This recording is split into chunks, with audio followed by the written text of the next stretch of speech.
Germany in their traditional white shirts, black shorts, wearing a 125th anniversary kit tonight. Can they be inspired by the German teams of old who once dominated this competition? Underway in Zurich. Kev Hatchard alongside the former England striker Leanne Sanderson. Leanne, where is this going to be won and lost? Yeah, I do think, the definite centre-back for Spain, Mendes, I think there's somebody that they can get at. I do think the Germans, I say, historically are really good at delivering on the run. Brandon will provide that service to Hoffman. I think they need to delay the ball into the front line. For me, the German team have to get tight. I think high press, you can't, take your foot off the gas against this Spain team. It's hard to know what to do against Spain, because if you get tight to them, they'll pop it round you. And then if you give them space, they'll still find a way. So you just have to have that fearlessness. I think they can take a lot of confidence from how Switzerland, held Spain for the first 70 minutes or so. And I think they can take a lot of confidence from that. But one thing you cannot do, give Spain respect, but not too much respect, because they will hurt you. Germany's progress really quite extraordinary. They had Kathy Hendricks sent off in the 13th minute of their quarter-final against France. France then converted the resultant penalty. But Germany found a way to equalise before half-time. They dug in. The French hit the crossbar. They had 2 goals disallowed for offside. Couldn't find a way through. Germany missed a penalty of their own. And then Germany able to go through on penalties. And Katrin Berger absolutely supreme. Here are Spain with Paredes out to the left-hand side and Claudia Pina, one of the many Barcelona players in this squad. She'll take on Warmser. Left-footed cross into the penalty area away by Kleinherner, who is one of the 3 players brought in to the Germany team tonight. Spain's progress from the quarterfinals much more serene as they beat the host Switzerland 2-0, but they missed 2 penalties along the way. Needed a couple of goals in the final quarter of that game. A foul on Warmser by Pina. We've had 2 minutes of this Euro 2025 semi-final. Germany 0, Spain 0. Yeah, I think a player that doesn't really get spoken about enough is Patry in that midfield, similar to how England operate with Kira Walsh. I think when you have so many top players in front of you, like Bonmati and Alexia, I feel like Patry is one of those players that kind of goes under the radar, but she is the one, I think, that makes this team tick defensively and on the attack. Patry has been with Barcelona for a decade. It's her 73rd cap tonight. Here is Hoffmann, chosen ahead of Lea Schuller to lead the line for Germany tonight. She gave the French defenders no rest on Saturday night. She was a bit of a battering ram, played really well, deserves to keep her place. It was a big call by Christian Wück, the Germany boss, who's been a coach with the German FA for 13 years. He was in charge of various different German national teams at youth level in the men's game, but he took over the senior women's side last year.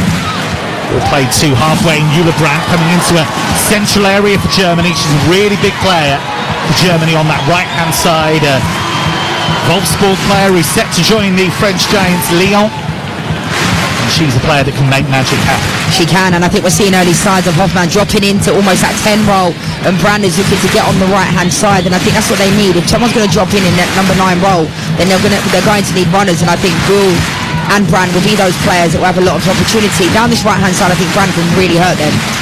Pina again picking up possession in the inside left channel is Olga Carmona, who of course wrote her name into Spanish football folklore with that winner in the World Cup final.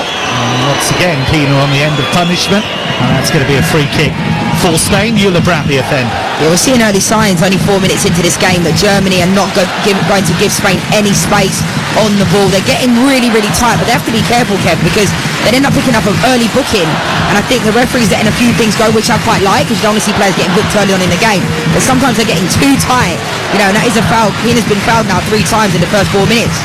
Without a couple of players because of suspension tonight. Sirka Nusken for an accumulation of yellows. Kathy Hendrick for a frankly ridiculous hair pull on Gretchen Bock early on in that quarter-final against France. And Ramsar as well picking up that, and that was due to Ann-Katrin Berger's kicking out from the back against Sweden, and that's what caused her to handball it on the line. It was a good save, to be fair. Yeah. Well, this makes it for Germany as they try and roll it down the inside left channel. Look at Clara Bull, who is quick, but Spain were able to recover and win that ball back. We've had nearly 5 minutes in Zurich. in this second Euro 2025 semi-final on TalkSport 2. Germany 0, Spain 0. The winners play England on Sunday, and you'll hear every kick of that final. Here's Aitana, twice the Ballon d'Or winner. Will just chip down the inside right channel by Patry, and she finds Onabacho. Again, one of those Barcelona connections. Lovely drop of the shoulder, a slaloming run there by Aitana, who's so good at that, just cutting through players at will. She's chased to the corner flag by Yanina Minga. And Spain have to start again, but that's the first real sign of what Aitana can do when she moves through the gears. But Germany have won it in their left-back zone. They try and force it down that flank, and it's just swept by Paredes. Out of play for a Germany goal kick. Aitana's just a joke, really. I mean, she picked up the ball there, 25 yards out on the right-hand side, and she's done this trickery to be able to get. And I think what separates her from a lot of people, apart from the fact that she's the best player in the world, and there's a reason for that, but it's her ability to kind of never panic. She seems to kind of, everything chaotic around her, but she kind of has the ability to never panic on the ball, create opportunities, and it's like the players are trying to get the ball from her and they just can't. Aitana's start to this tournament was disrupted by nasty bout of viral meningitis. She was in hospital for a few days. She said when she left the hospital she hadn't been able to move really, hadn't done any physical activity, so they had to be really gradual with her recovery. And now she is fit and firing. Here is Pina, tight to the left touchline again. They're clearly targeting Wamser early on here. And Carlota Wamser is only 21. It's only her 6th cap tonight. Now Spain switch it to Mariona on the right-hand side, and she's quickly challenged by Francie Kett, who's only 20. The Germany left-back. Will chip forward down the inside right channel by Spain. Aitana surrounded by German players, so she has to go backwards, and Patry now, nice drop of the shoulder, clips it down the inside right channel. Aitana tried to help it into the path of Alexia Putellas, but there was an offside flag and Germany able to clear. But just a few senses, Leanne, that Spain is starting to find their rhythm. You can see there, they don't historically switch the point of attack, and you could see there was a fantastic ball from Pina, and Mariona showed some great pace to try and get the ball down on the right-hand side. But I think this Spain team, Aitana can have 4 players around her, but if the ball's good enough into her, she's like, give me the ball. And that's what happened in that moment, Ball runs loose here, edge of the area, ball racing through, left foot shot, drags it well wide of the target, Clara Buhl, but it came out of nothing, just a long ball down the inside left channel, and the Bayern Munich speedster got onto it. She only had Katakoi to beat, she pulled the trigger, and she dragged the shot well wide. Do you know what, I'd expect her to be able to do better there for sure, and it was one ball from Ann-Katrin Berger that completely caught out the Spanish back line. And that's the opportunity though there, Kevin, where you have to take, she doesn't quite catch hold of it, kind of drags it just a little bit, but that shows really good signs. And I mentioned the back line of Spain, they're still good, but Mendes is in there really inexperienced, and I think they're showing it. One ball cannot beat the entire back line. They've only kept 2 clean sheets in the last 12 international Spain. It was a rare clean sheet against the Swiss in the quarterfinals, but they were completely opened up there. And Clara Buhl's had a good season for Bayern Munich, 14 assists in the German Bundesliga, 7 goals as well. Her record for Germany is pretty good, 28 goals in 71 caps. You'd have expected her to do far better with that chance. 9th minute, and it's Germany 0, Spain 0. Winners play England in Sunday's final. England, of course, the reigning champions, looking to win back-to-back Euros. Here's Patry. It's a lovely ball to Aitana.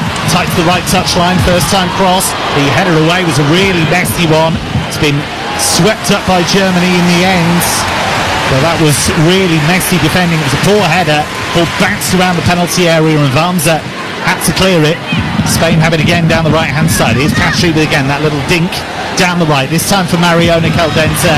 Tight to the right touchline, and that's good strong defending by Kett, and Germany can't get out at the moment. Here is Mendes. The only change to the Spain lineup, Alexandre suspended, and so Maria Mendes of Real Madrid given the opportunity this evening.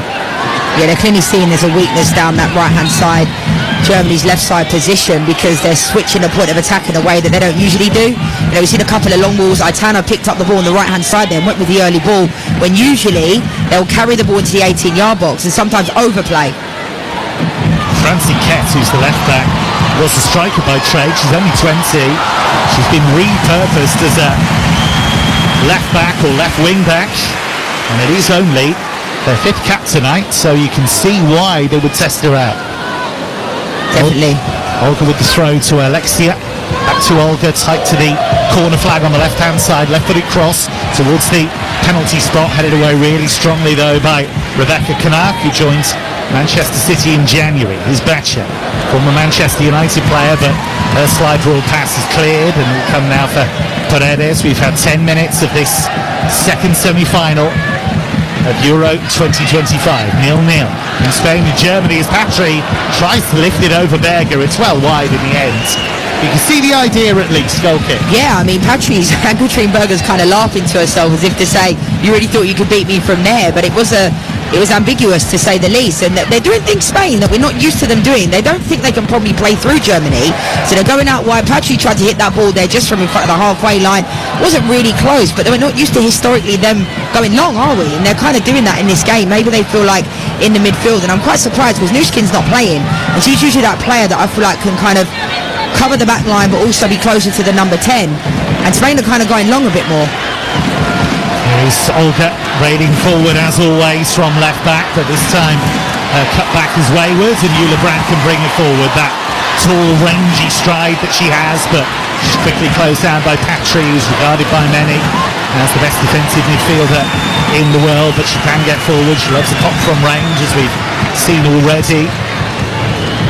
There was no beating Ann-Katrin Berger on Saturday night. She was immense in the penalty shootout, saw Germany progress, but also made 9 saves before then. She scored a penalty as well. Wasn't bad, was She's it? an absolute joke. I mean, considering after the Sweden game, you know, even her coach was coming out speaking kind of not the best words about her. It wasn't like direct, but you can tell that's what he was talking about. And as a goalkeeper, it's a lot of it is mental, isn't it? Like, distribution in that game against Sweden was really poor. Her teammate ends up getting a red card due to her poor distribution. But the resilience that she has shown, I mean, this is a person that's beaten cancer twice. Yeah. You know, so not only on the pitch, but the resilience she's shown on and off the pitch is incredible. And the one save that she did make, you mentioned the 9, that one save is one of the best saves I've ever seen. Oh, it was off Janina Minga. Yeah. It was nearly an own goal. If you haven't seen it, by the way, or heard about it here on the TalkSport network, flicked off Minga, looked as though it was going to be an own goal, and somehow she arched her back and managed to get a strong hand on it. It is one of the most phenomenal saves I've seen. I think anybody's seen. Yeah, it really was absolutely world class. Brandt's just been brought down for a free kick for Germany. 13th minute, Germany 0, Spain 0. You are listening to the Women's Euros live on TalkSport 2 with McDonald's. Order the iconic Big Arch on the McDonald's app. And here is Ann-Katrin Berger, who hasn't always been Germany's first choice. It's only her 27th cap tonight. She's 34. Merle Fröms was Germany's top goalkeeper at the last Euros. She has since departed the international scene, but there's been a lot of competition for places between the sticks for Germany. Yeah, Ann-Katrin Berger's been excellent since going over to the NWSL in America. She got over there and it was like she just never skipped a beat. And it was almost like she left Chelsea. Obviously, she knew she wasn't going to be the number 1. Potentially Hannah Hampton there, Musovic there at the time as well, who's no longer there. But they just had like 4 goalkeepers at Chelsea. And fair play to Ann-Katrin Berger because she went over to America and she's done fantastically well. Spain with plenty of the ball, but Germany have had the best chance of the match so far. Clara Buhl, who raced through inside left channel and dragged her effort wide of the target. It's a scare for Spain. Germany have never lost to Spain. The powerhouses have met 8 times before. Germany have won 5 of them. The other 3 ended level. Last meetings at the Paris Olympics in the bronze medal match, Germany won 1-0. Alexia had a last gasp penalty saved by Ann-Katrin Berger. I'll tell you what, that's an unbelievable stat because people will think that Spain have dominated world football for a long time, as they would think Barcelona, but it's only been the last 4 or 5 years that's been the reality. But I think as a player, like, you don't think about those things, but I think the coaches do. Now, when you're going into a game you've never beaten a country, you almost want to overcome that kind of somewhat jinx, because it's crazy to think that this Spain team has never beaten Germany. Nice turn here by Aitana. She took out 3 players there. She's found Claudia Pina. Inside left channel, 25 yards from goal. Infield, that's hit the referee. Our referee, Adina Alves of Brazil. And the Match has to stop if it hits the referee, although we did have an incident, I think last night, didn't we, where it hit the referee and she played on, and England, Italy went spare. Yeah, I mean, the referee will get in the way sometimes. I've seen him get in the way in this tournament way more than normal, but they continued the game last night, and you can see Cristiano Girelli was going absolutely mental, as you would. Bit of space here for Mingo, who just spreads it to the inside left channel. Bull racing towards goal, right foot shot, that's charged down. But Clara Bull is finding spaces down that inside left channel, and she's causing issues for the world champions. I think Bull's decision there actually helped out the back line, especially Bacha. Mendes was covering around, Paredes was covering around, because the run for me from Hoffman was fantastic, and I think that ball needed to be slipped in. She opened up too much, and then that's why it got blocked, and it played right into the Spanish defender's hand. But I think 15 minutes into this game, Kev, like, Esther hasn't touched the ball at all. Like, literally hasn't had, I can't even remember one touch she's had on the ball. I mentioned her in the lineup, so that was it. Ball out to the right-hand side, that's offside against Mariona, who did actually go for goal after the whistle had long gone, and the referee's just having a stern word with Mariona there, who's been absolutely stellar for Arsenal. She was a big part of them winning the Champions League, and who did they beat in the final? Her old club Barcelona. That's been a strange experience for her. Unbelievable. I mean, when she came over to Arsenal, everybody was saying where's she going to play, and I think Renee Slegers has done an incredible job, because it's not a matter of where she's going to play, you know, if she's going to play, it's a matter of where. And I think she's been fantastic. And when she got the penalty, when she missed the penalty in the last game, I was like, she doesn't miss penalties. She scored so many penalties. It was really strange, wasn't it? And this tournament's been strange, Kev, with all the penalty misses. It's like 50% of the penalties have been missed. It's been incredible. Foul there on Mariona. It's a rather clumsy challenge by Daybrits. He's a bit of a luxury option to be able to bring into the lineup, Daybrits. It's a 111th cap tonight, but it was a pretty high boot from her. How that's not a booking, I don't know. I mean, I like the fact the ref's letting things go, but that is, oh, it is. Yeah, yellow card is shown now. It took a little while, but Daybrits has been booked, and that is the first caution of the night. Now, yellow cards have been wiped from previous games, but of course you can still be sent off in the semi-final and miss the final. Here is Paredes for Spain. 17 minutes on the watch. Germany 0, Spain 0. Of course, the semi-final last night went to extra time and very nearly to penalties before England found a way through Chloe Kelly to make the final. And if we have to have extra time tonight, we'll have it. If we have to have penalties, then we will have them. It's interesting as well, because I think Germany are doing a really good job defensively. It's almost like they're going to a 4-2-3-1 when they're on defence, and Spain can't really get through them. It's forcing Spain to go long, and as we've seen then, that will frustrate them and they'll kick the ball out of play, because really Spain historically don't want to play the ball long. They want to play through the lines. You know, Alexia hasn't touched the ball really in this game yet, but then again, these individual players and the quality they have, once they do touch the ball, that's when magic happens, because they can change the game in the blink of an eye. It's the beauty of having a player like Janina Mingo in that midfield area, because she's defensively minded, but she knows when to drop in and make the third centre-back. She's a very smart player, great leader. It's perhaps no surprise she's a leader. She's a trained police officer. She was doubling up that career with her football as recently as last year. She said there are similarities between the two careers, teamwork, etc. Here is Esther, finally we mentioned her, and she's just shepherded down a blind alley by the Germany rear guard, and that's going to be a throw and nothing more than that. 18 and a half gone, 0-0. One thing I always appreciate about these German teams is they always look really, really organised. They might have an off day, as they did against Sweden. They weren't great in the first two games of the tournament, were they? They won, but it wasn't having playing their best football. But I think you can see exactly what they're trying to do. They're like really well drilled, organised defensively and on the attack. It might not always come off, but you can see what they're trying to do. I wonder if they've lent into this idea that they can be a contain and counter team, whereas if you look at the history of Germany, they'd expect to be front foot, they'd expect to dominate games, but actually that's not the current reality. There's something to be said for that, isn't there? If you think, actually, we know what we're good at, let's stick to that. Yeah, and you have to adapt to the players you have at hand, and that comes down to the coaches as well. Some coaches will do things with players that's out of kind of character for them, you know, what they're supposed to do. Here's Otana, down with the corner flag on the right-hand side, has to turn out, goes back to Patry, moves into space, 25 yards out, Patry thinks about about the shot, rolls it to the edge of the area, but Esther couldn't quite bring it under her spell, and she fouls Eula Brandt there, who's doing plenty of defensive work. And an early yellow card there for Esther, who just dragged her back, put both hands around her waist, and that is the first Spanish yellow card of the night. Yeah, I think that was more frustration from Esther. I think, speaking from a number 9's perspective, when you don't touch the ball, you start getting inside your own head, and then the ball, by the time the ball came to her there, she had a really heavy touch, and she was frustrated at herself, so therefore picked up that yellow card. But yeah, she hasn't touched the ball at all in this game. They need to find a way to get her in the game. Esther top of the scorers charts, 4 goals and counting. She's been excellent this tournament. Here's Olga down the left for Spain. And the cross is not dealt with, and it came to Esther, who hit it instinctively right-footed.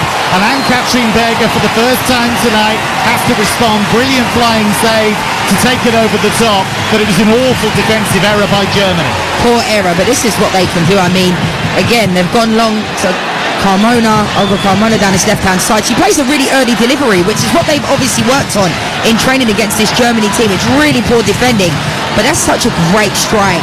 You know, and in around the penalty spot, Esther, it was like a snapshot. And I think by the time we got to Ann-Katrin Berger, it was at a decent height for the keeper, but still a good save. As Francie Kett, the youngster, made the error.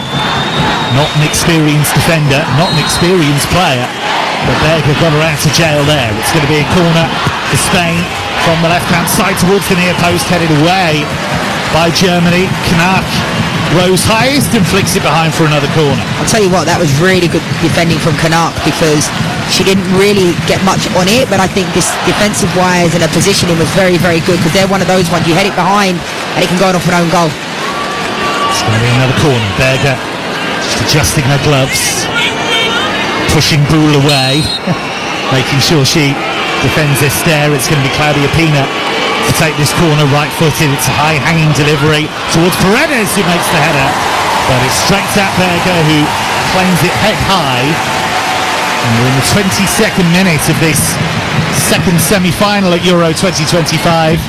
Germany 0, Spain 0. And Katrin Berger having to make the first save of the evening in the German cause. Here's Aitana, wearing number 6. She's a wonderful player to watch. Twice named as the world's best player. A bit of room for Hoffmann to work into.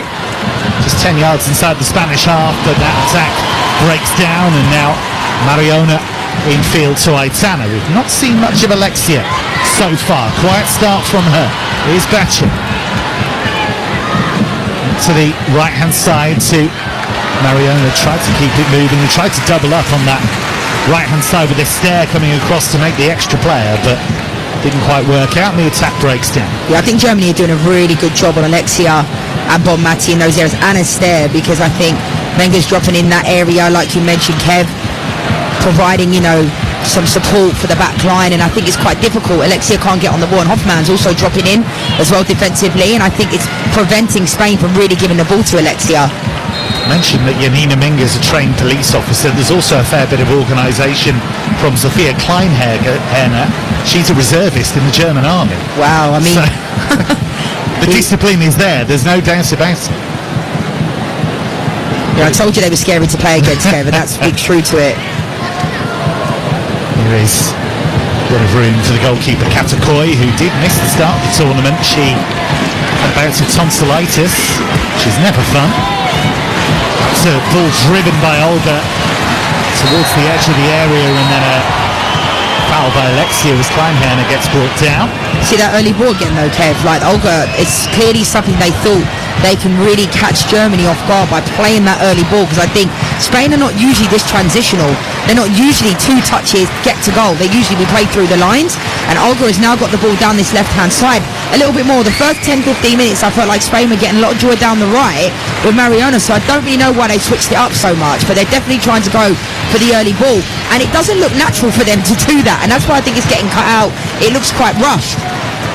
Spain have scored 16 goals so far at Euro 2025. England have got the record for goals at the European Championship. That was at the last Euros. 22 they scored.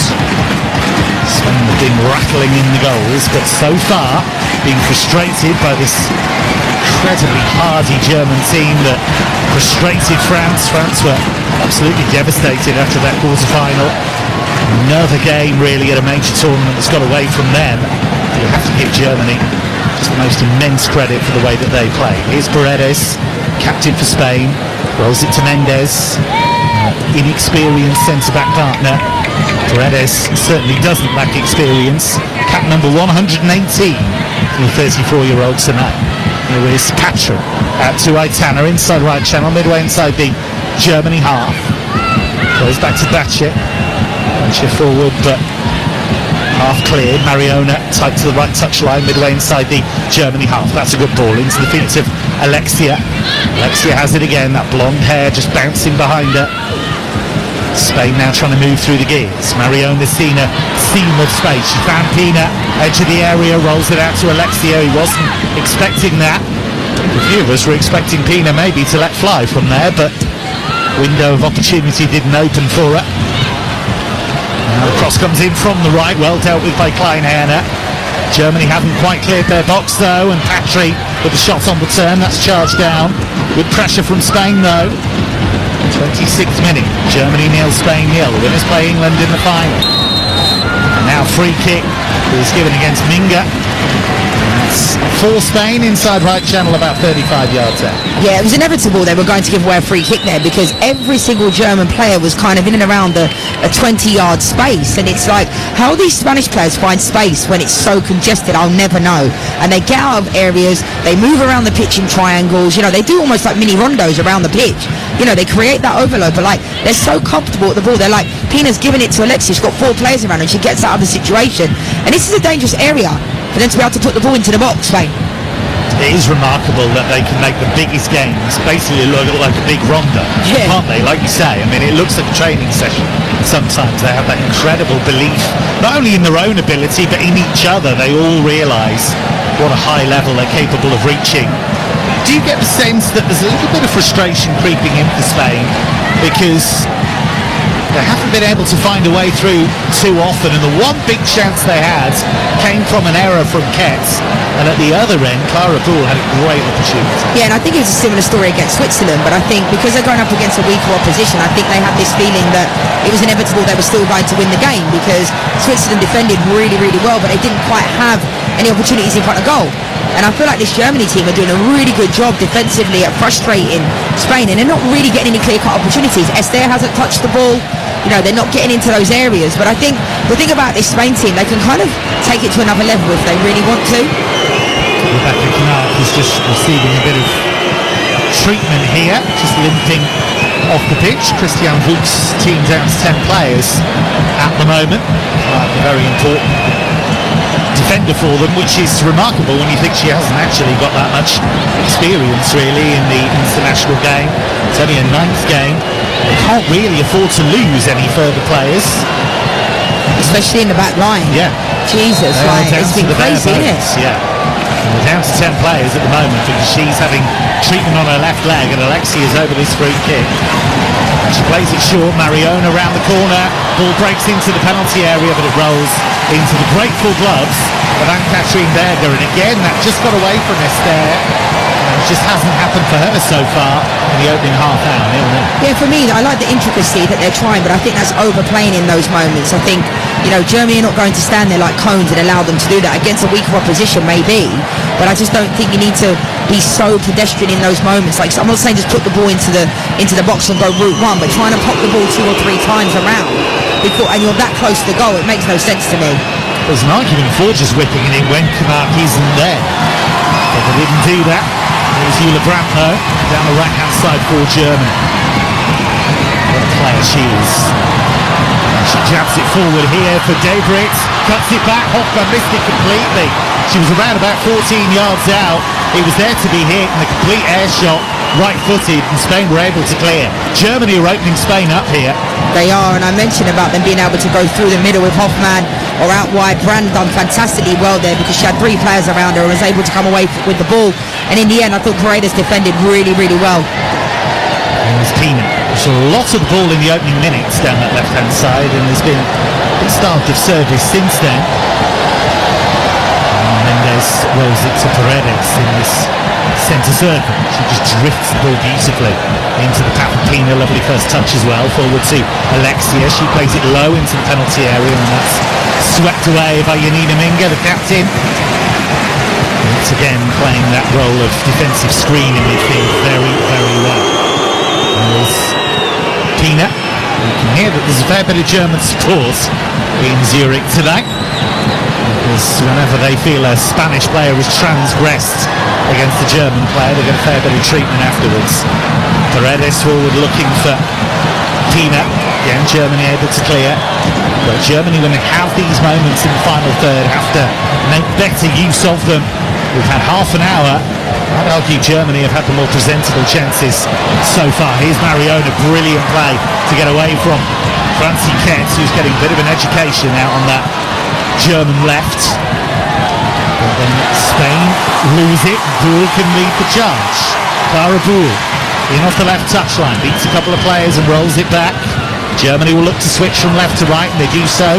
Warmser takes it on her chest and rolls the ball through, in behind, Hoffmann away, jabs it wide. The flag was up in any case, but Giovanna Hoffmann was not to know that, and she's missed the target.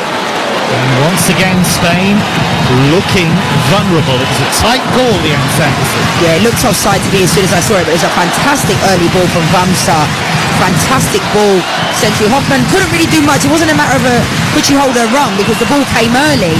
I think the ball came even too early for her to be able to read it.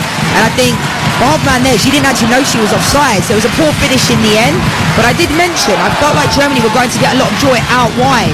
And I definitely think I'm seeing that so far. Spain are having a really hard time getting through this Germany team, and you can see they're getting frustrated, because I mentioned it many, many times, but Germany are a top side, and they're such a different entity than Switzerland were. They did this against Switzerland, Spain did.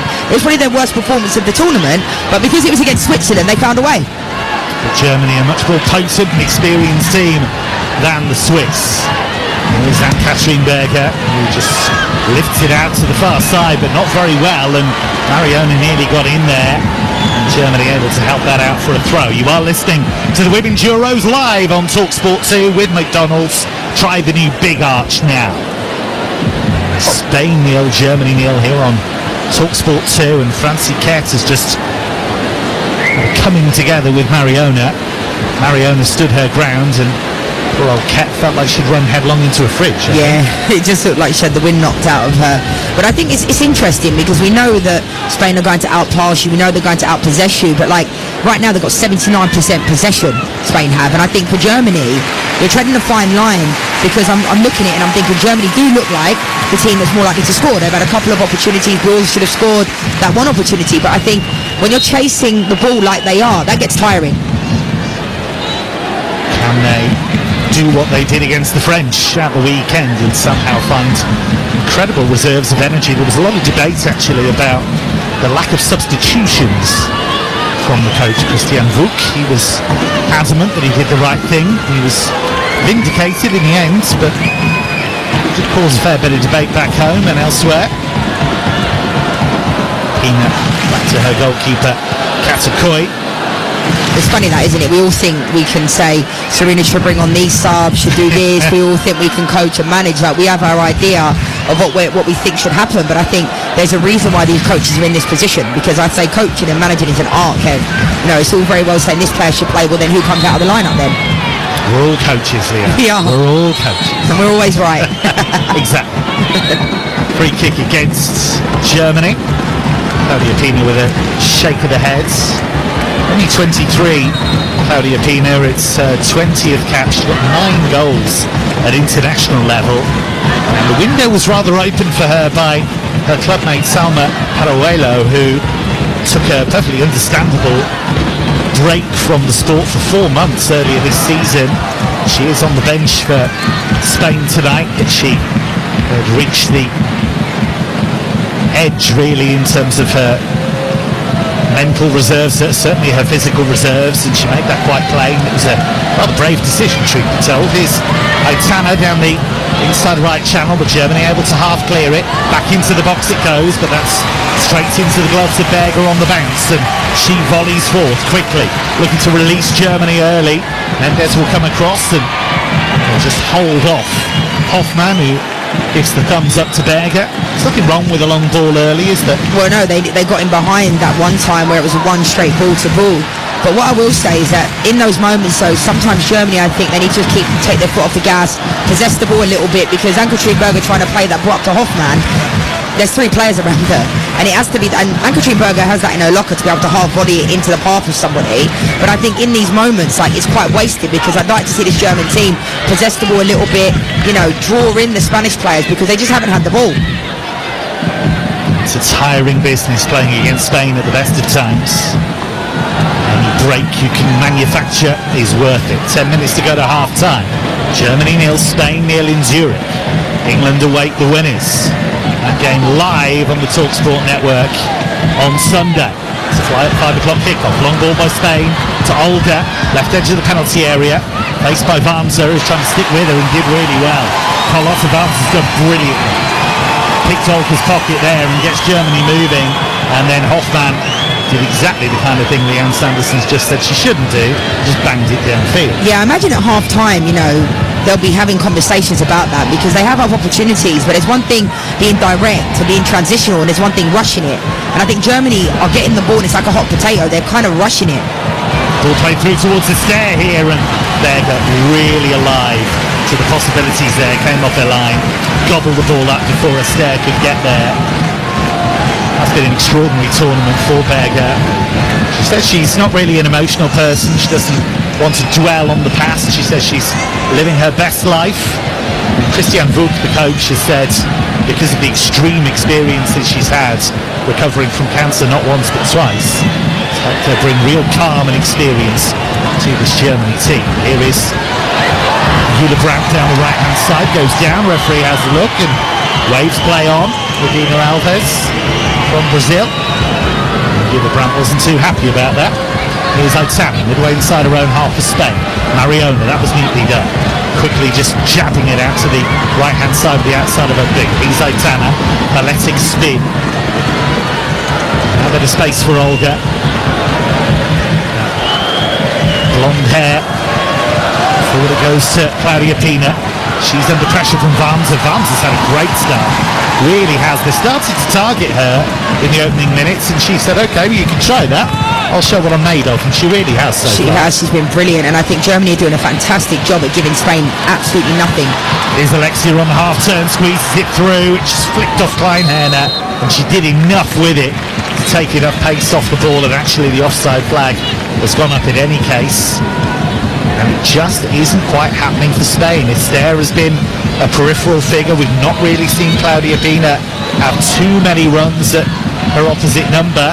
We've also not really seen Alexia make those runs from midfield. We haven't, but I think you have to give credit to this Germany team. I think they've looked really good defensively. They look organised, and it's difficult for this Spain team to get through. I think they're presenting a different type of entity than Germany expected, than Spain expected. Ball twisting and turning, which has wasted that. It was a low ball that was far too close to Katakoi. She had Hoffman in the middle, couldn't find her. Katakoi delighted to be able to gobble that up. Here's Aitana, who goes for the switch right to left. Is it going to be kept in? It is. Claudia Pina's done brilliantly to keep that ball in. She tried to get beyond Wamser. Wamser stood in her way. It's a free kick at least. Pina just taking a breather there, a big puff of the cheeks, and it's the first time in a long time she's got the better of Wamser. Brilliant play from Claudia Pina. It wasn't the best ball out from Aitana, and Pina did a really good job at keeping it in play. And then the nutmeg on Wamser was fantastic. We've been very complimentary of Wamser, but I think she did get left 1v1. So if she doesn't bring her down there, Pina would have had a clear run to go. It'll be a free kick. Claudia Pina just take a fair few of the set plays for Spain. And she's lining this up for a right-footed in-swinger. She's a player that strikes the ball beautifully when she's shooting from range, but she can take a free kick in the corner as well. She's got her arms outstretched, almost like an impression of an aeroplane. Plenty of red shirts in the 6-yard box. Mariona just on the penalty spot. Claudia Pina taking her time. Referee sorting out a bit of pushing and shoving in front of Ann-Katrin Berger. 40th minute, 0-0. But here is Claudia Pina's free kick. And it's in towards the danger area. and the header was from Alexia, and it flashes wide of the far post. It was a really good ball in, and Spain came close. Brilliant ball, brilliant header. I actually thought it went off Dubritz in the end. I can understand why Alexia was appealing for a corner. Alexia did fantastically well to head it on the front post, almost like a backwards header. Fantastic ball in from Pina. That's the type of ball I'm talking about, Kev. Like, with pace into those areas. I think often at times we see free kicks in those areas, especially out wide, and they get overhit and just go out for a goal kick. I never understand why they don't just put it in there with pace and make the goalkeeper and the defenders make a decision. It's a goalkeeper's nightmare that anything whipped in towards the goal that only needs a slight touch from anyone, and even if nobody gets the touch, you've still got to deal with it. But Dubritz actually did really well. Here is Aitana down the right hand side. She'll take on Kanak. She'll get to the edge of the area, low ball in, opportunity on the turn here, and it was Esther trying to make something happen. She was crowded out, and in the end the ball squirts wide of the target for a corner, but nothing more than that. Fantastic play from Aitana here. Esther does a really, really good job. And I actually thought she should have played Pina in this moment. I actually think she was looking for it as well. It looked like she'd pinned the defender, and a little ball to Pina, it would have been a goal. Pina thought that too. Yeah, you could tell. Put her arms out as if to say, there's one for me. And it's going to be another corner for Spain. Pina with both her arms tattooed takes the corner. It's another good ball in. It was over the head of Mendes. A Paredes coming in, hits the post. And then an overhead kick on the follow-up from Esther. Sees the ball balloon over the top. But it was Paredes coming in beyond Mendes. Got a full head on it. And it hits the base of the post with Berger beaten. And Germany survive. Yeah, Paredes is always the target. On the previous one before, I always think she's the target, but always looks shocked when the ball comes to her. On that one, it was a fantastic connection, and Ann-Katrin Berger had no chance in that moment. I don't really think, I'm all for acrobats in certain moments, so I don't think Esther needed to do an overhead kick in that moment. I think she probably could have taken it down on her chest. It's going to be a free kick given against Spain. Mariona caught out there. Free kick for Germany, but that's the closest Spain have come. Paredes has scored in this tournament already. She's got 14 international goals, which isn't bad for a centre-back. She is a threat from set plays, no doubt. 42nd minute, Germany 0, Spain 0. And the second semi-final on TalkSport 2 of Euro 2025. The winners will face England in Sunday's final, and you will hear every single kick on the TalkSport network. Space here for Kleinherner for Germany. Eintracht Frankfurt player. Brandt moving in fields into the centre circle. It took 3 players to stop her, and Aitana eventually won it. She goes down, referee says play on, and Germany have space with Bull. Edge of the area, making space for the shot, still going, back heel. She took it too far, Clara Bull, and she knows it. She's had a couple of those situations where she's darted towards the edge of the area and hasn't quite made the right decision, and Spain got away with that one. I'll tell you what, that was a massive call for the referee, because Aitana was appealing for a foul. I think it looked like a foul, and the ref never gave it, so it would have been interesting to see if Bull would have actually scored that, or they would have scored from it. I have a feeling VAR would have probably got involved, because the massive call for the ref. Germany's decision-making in the final third has let them down once or twice. There is Patrick. Nice little chipped ball to Bacha. On that right-hand side, curling cross. Alexia attacked it. It's come as far as Aitana, but she's dispossessed. It was volleyed away by Minga, who's done some really great work in that midfield area. But Spain looking for the breakthrough, haven't found it. Berger's made a fine save. Esther's been denied. Paredes has now hit the posts. But Germany have had their moments at the other end. It's been a great semi-final. It's been brilliant, and I think it's interesting because at the beginning of the game it was almost like Spain were targeting that left-back position, and that was the first time we've really seen Bacha be able to get down the right-hand side and overlap. We haven't really been able to see the fullbacks being able to get in those areas, and Germany I think have been defensively fantastic. Deadlock in Zurich at the moment. Here is Patrick, chip ball into the penalty area, brought down by Esther. Alexia, now Aitana, they've worked it really well, and Mariona's shot was rather tame in the end, left-footed from just inside the area, and Berger just fell on it and was able to make the save. Germany have given the ball away really cheaply. Here's Mariona, 35 yards out, inside right channel, out to Aitana. She can't poke it beyond Kett, who's stuck with her. and Keck did really well there, but then she was pickpocketed by Mariona, and Keck hasn't been able to stay with her. Mariona into the area, and the layoff is really poor by her standards, but Germany just can't clear their lines. And here's Olga, left-footed shot from Olga, and she was slipping as she hits it. She bangs the turf in frustration, and the ball sails behind for a goal kick. Fair play to Mariona here, because she actually could have gone down, and I think that's why she ran out of steam by the time she got into the area. But I think by the time that the ball fell to Mariona, it was a very tame shot. But I think Germany are not giving Spain anything. I speak about Germany being really good defensively. My only concern is on the attack. They're not really offering much. Ann-Katrin Berger, every time she's getting the ball, is trying to go route one and direct, and I can't quite get my head around it, because you're giving the ball straight back to Spain, and they're doing it every single time. It's going to cost them eventually, you've got to feel. Just the one additional minute, which shows you how this first half has flown by. We're into that additional minute. The ball just rolled out to the inside right channel by Spain. Now Patry, you've seen plenty of the ball in that midfield area. 73rd cap. She just goes over the top, looking for Esther. Gorgeous first touch. Esther, good save by Berger. The first touch was heavenly, but Esther couldn't find a way beyond Berger, who dived to her left and made the stop, and then gathered the second attempt. It's still 0-0.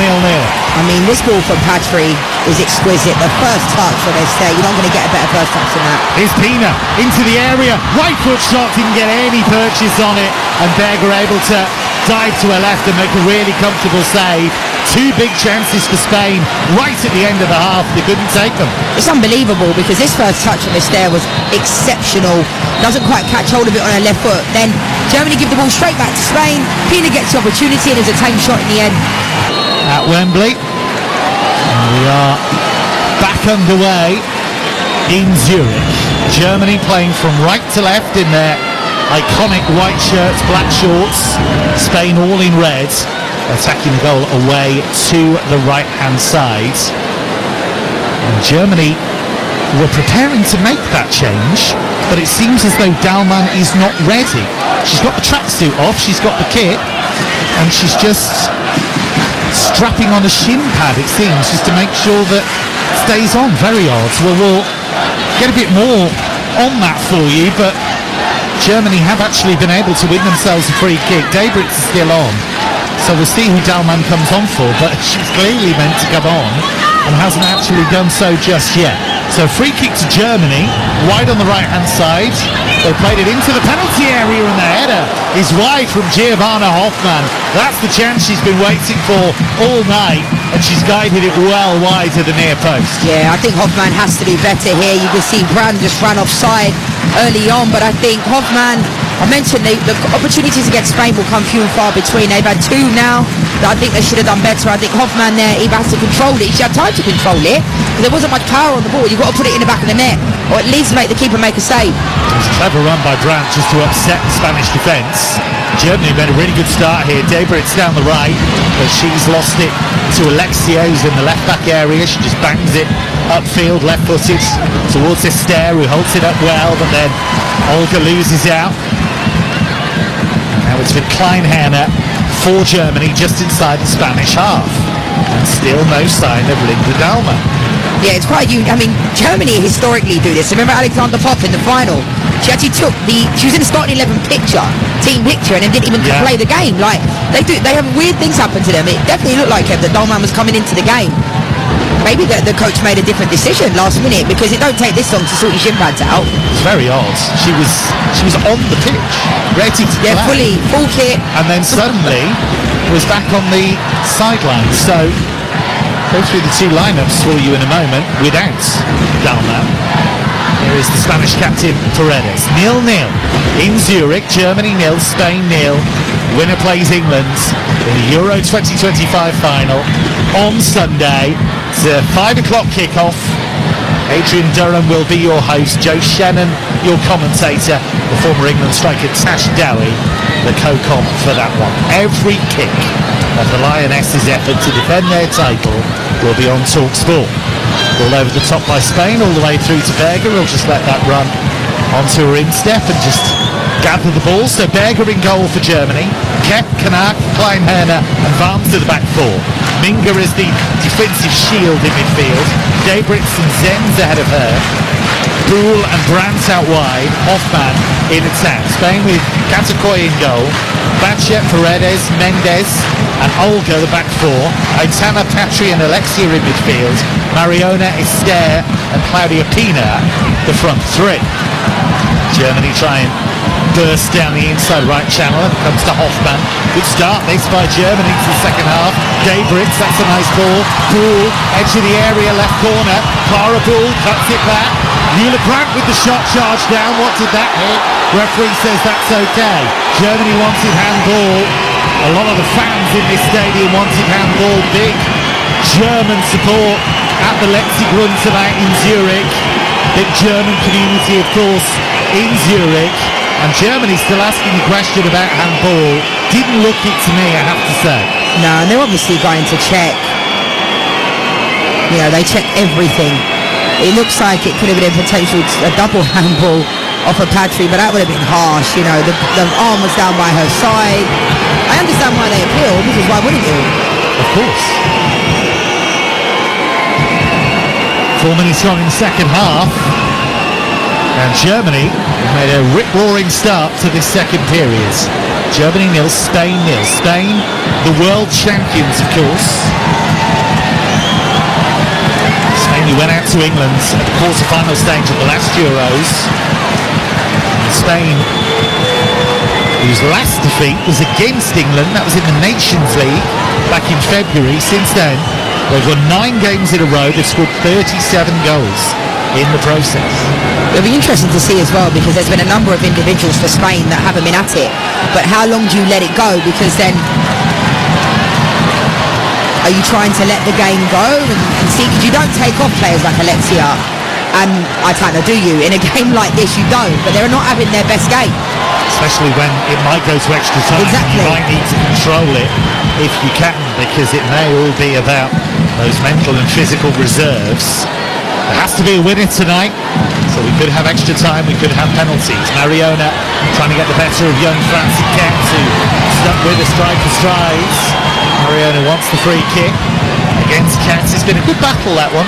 Really, really good battle. And we said in the first half they were going down the right at times, then they were going down the left. And I think Mariona, you know, I think it'll be about 10, 15 minutes more, and I have a feeling that Del Castillo will come into this game and Mariona will go out, because I do believe Del Castillo is that impact. I say she is like Spanish Chloe Kelly. Comes on, has an impact, creates problems, and I have no doubt at some point she will come into the game and have an impact. That's an air, Del Castillo of Real Madrid, fantastic player. Will play forward by Patry here down the right. On the back, she is in the penalty area. Berger's there again. Fantastic save, sprawling save at the feet of Ona Batchet, who was in, and Berger came out, spread herself, and was done so at some personal cost. It's a free kick to Germany. Just got away from Batchet, just caught Berger on the follow through, but it's another brilliant piece of goalkeeping. Unbelievable bravery from Ann-Katrin Berger. It was interesting because Batchet looked like the first touch was actually really good, and then I have no idea why then she slid. It looked like she could have taken another touch to cut inside, and then takes that extra kind of slide tackle and falls into Ann-Katrin Berger. She only ever scored twice for Spain on a Batchet. Last time was February last year. 3 years at Manchester United.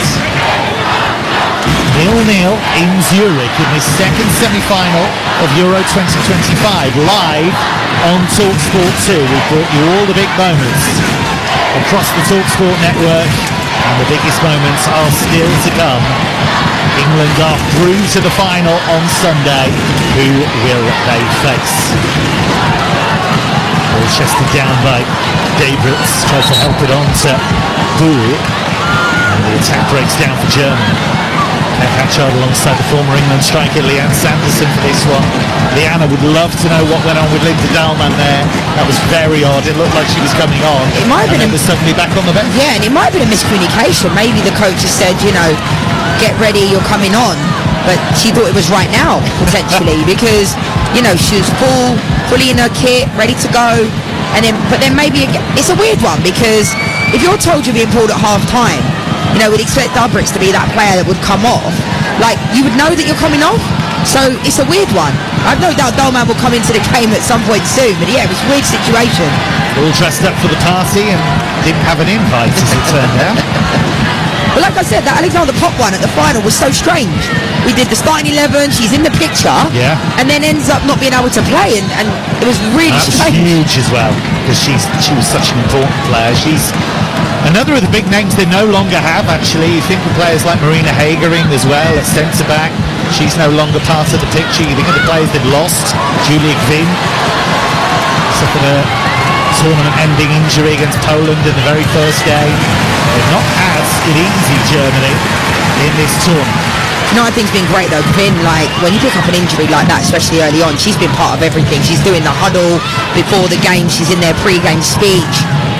And she can't obviously be out there in the way that she wants to be, but the fact that she's able to mentally show up for her teammates like that while she's in a knee brace, probably really hurting at the fact she can't be out there with them. Proper leader and the scorer of the winning goal that these two met in the Olympics in Paris last year. Drops here for Mendes, who rolls it back to Paredes just inside the Spanish half. Paredes, who hit the post in the first half. Spain had numerous chances, couldn't make them count.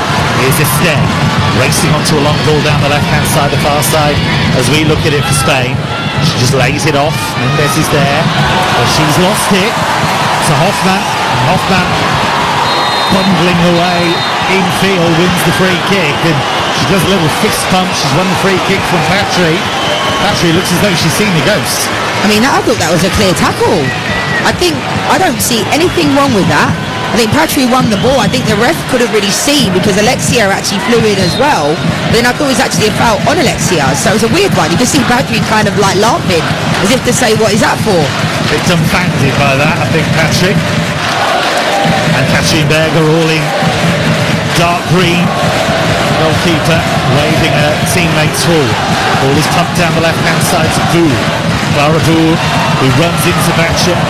Batcher finds with Mariona, but can't keep it in, and Germany have a throw. Germany is starting to use this crowd, you know. Yeah. The majority is supporting Germany, no doubt. Here is Boul, and Boul's won a corner, and now she gestures to the crowd.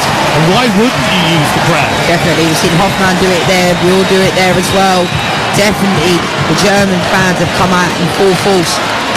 And the momentum seems to be shifting just a little bit, Ken. Just a little bit. It's been a good start to the second half for Germany. Live on TalkSport 2. Germany nil Spain here. Euro 2025 semi-final action. A German side that's only led for 82 minutes at this tournament, but are looking to take the lead here from this corner. Kanak is up from the back. They've got big targets to aim for. Played in by Boul towards the near post. That's comfortably dealt with. It wasn't Boul's best work in truth. Minga went for it and was beaten to it. And Boul will start again. Another in-swinger. White and blue boots, Clara Boul. Ready to send this one in. Lots of players to aim for at the far post. That's where it's delivered, but away by Spain. Back in, it's a high-hanging ball, and Spain will let it bounce, and that will go out for a goal kick. You are listening to the Women's Euros live on TalkSport 2 with McDonald's. Order the iconic Big Arch on the McDonald's app.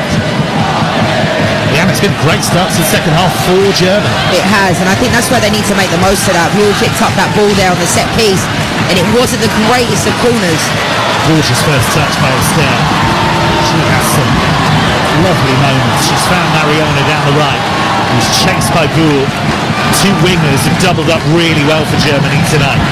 Here's Batcher. They played this well. Aitana just inside the area. Left foot shot, brilliantly blocked by Kleinherner.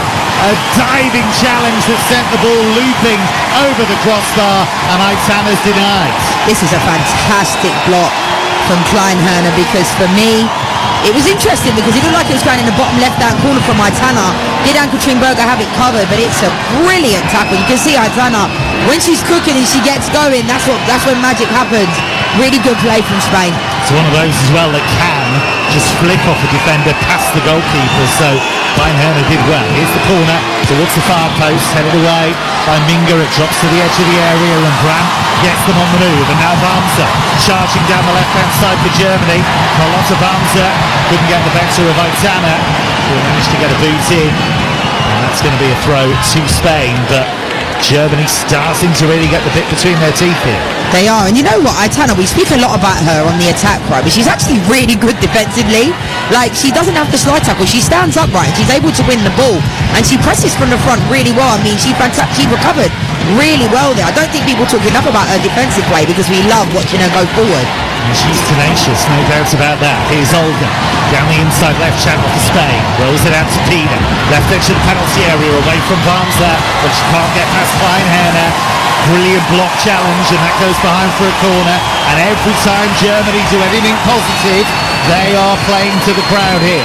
Brilliant defending again from Kleinherner, and they're doubling up really well, Germany, because we know Pina wants to cut inside and bang it in the top corner.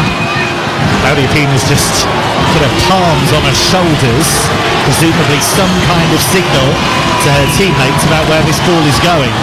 And it's towards the near post, punched away by Berger, who got there above Paredes, which takes some doing. Ball will come for Aitana, who winds one up, crossing, Berger takes it. Comfortable catch for the former Birmingham and Chelsea goalkeeper. And we're ticking towards the hour mark, and it's still a blank score sheet. Germany 0, Spain 0.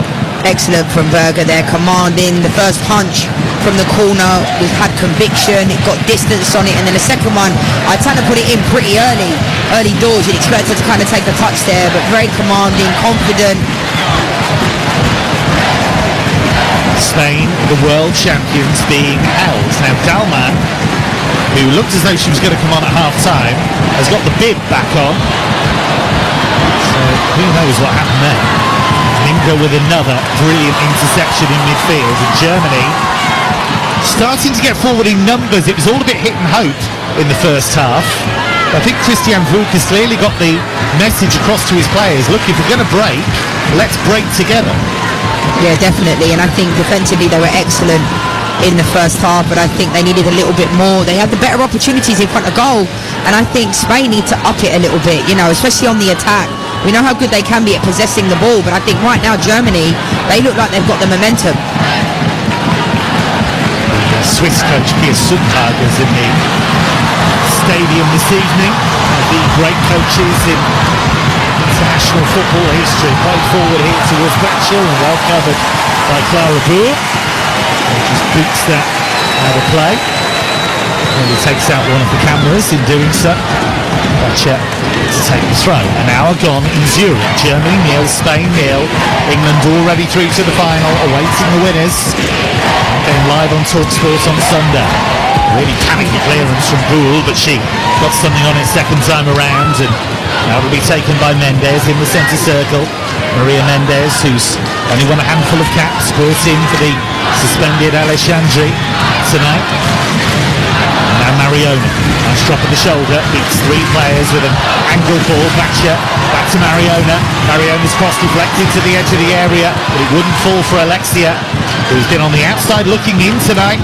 Not really been able to affect the game, and then a rather clumsy foul by Patry on Debritz, and a free kick to Germany, and Germany are just serenely plotting their way through the game. Yeah, I mean, they're not just doubling up, they're tripling up, and I think they're doing a fantastic job defensively. Even the attackers, we saw Buell there, you know, coming back all the way back to the left-back position. That's exactly what they need to do against this Spanish team, and then make the most of it when they're in transition, try and catch them off guard. We haven't really seen Spain in the second half have the ball as much, and we haven't seen them really going as direct as they were. They were getting a lot of joy as the first half went on, but we're not really seeing them switch the point of attack. We saw that moment before the end of the first half where Patry played that fantastic diagonal ball to Esther, but again, I think this second half has been how the first half started. First ever meeting between these two was 1997. Germany won 6-0. Very different scenario now. Here's Debritz though down the left for Germany.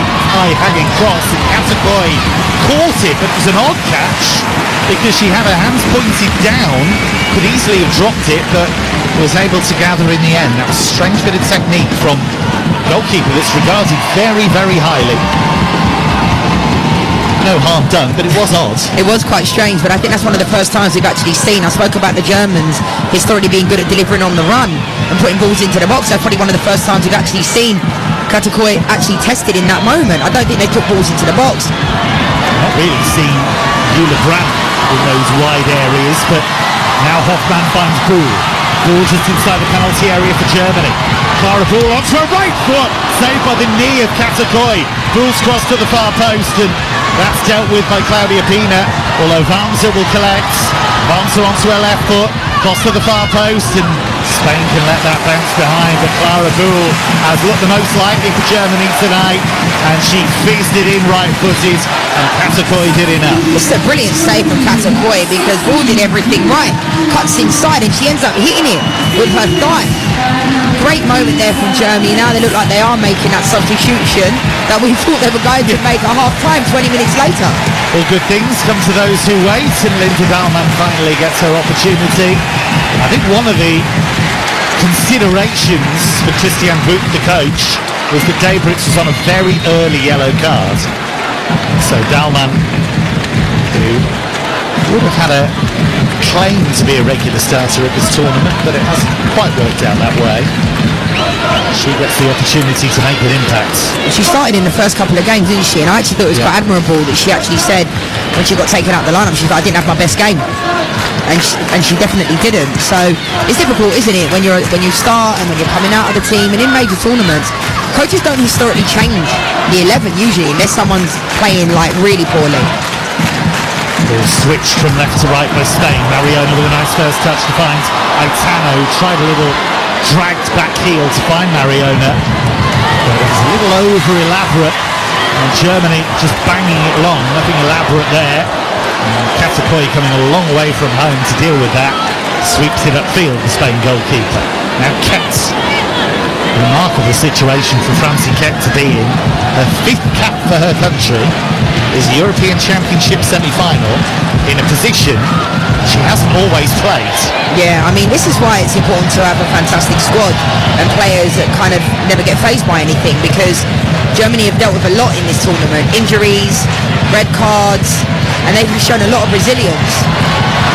The space here for Germany down the inside left channel for Jule Brandt. Jule Brandt rolls it out to Bull, left edge of the area. Clara Bull weaving, gets the cross in, and it's blocked by Batcher, and it's a corner for Germany. And I have to say, the pendulum feels like it's really swung here, and Germany are applying the pressure. Still 0-0 on TalkSport 2.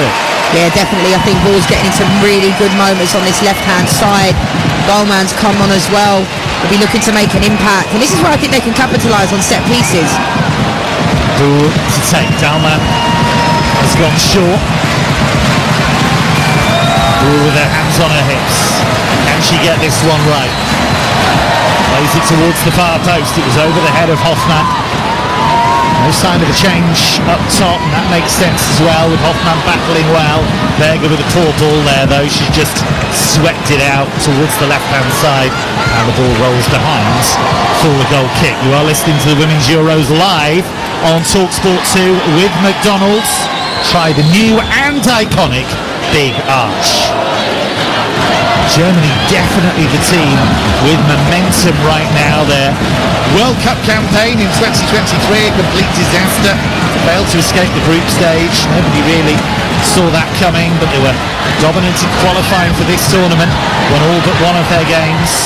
Came into this tournament in good shape. They'd won 5 matches in a row. They had to shuffle their pack time and time again. They've lost players to injury, players to suspension, but they've dug in and found a way.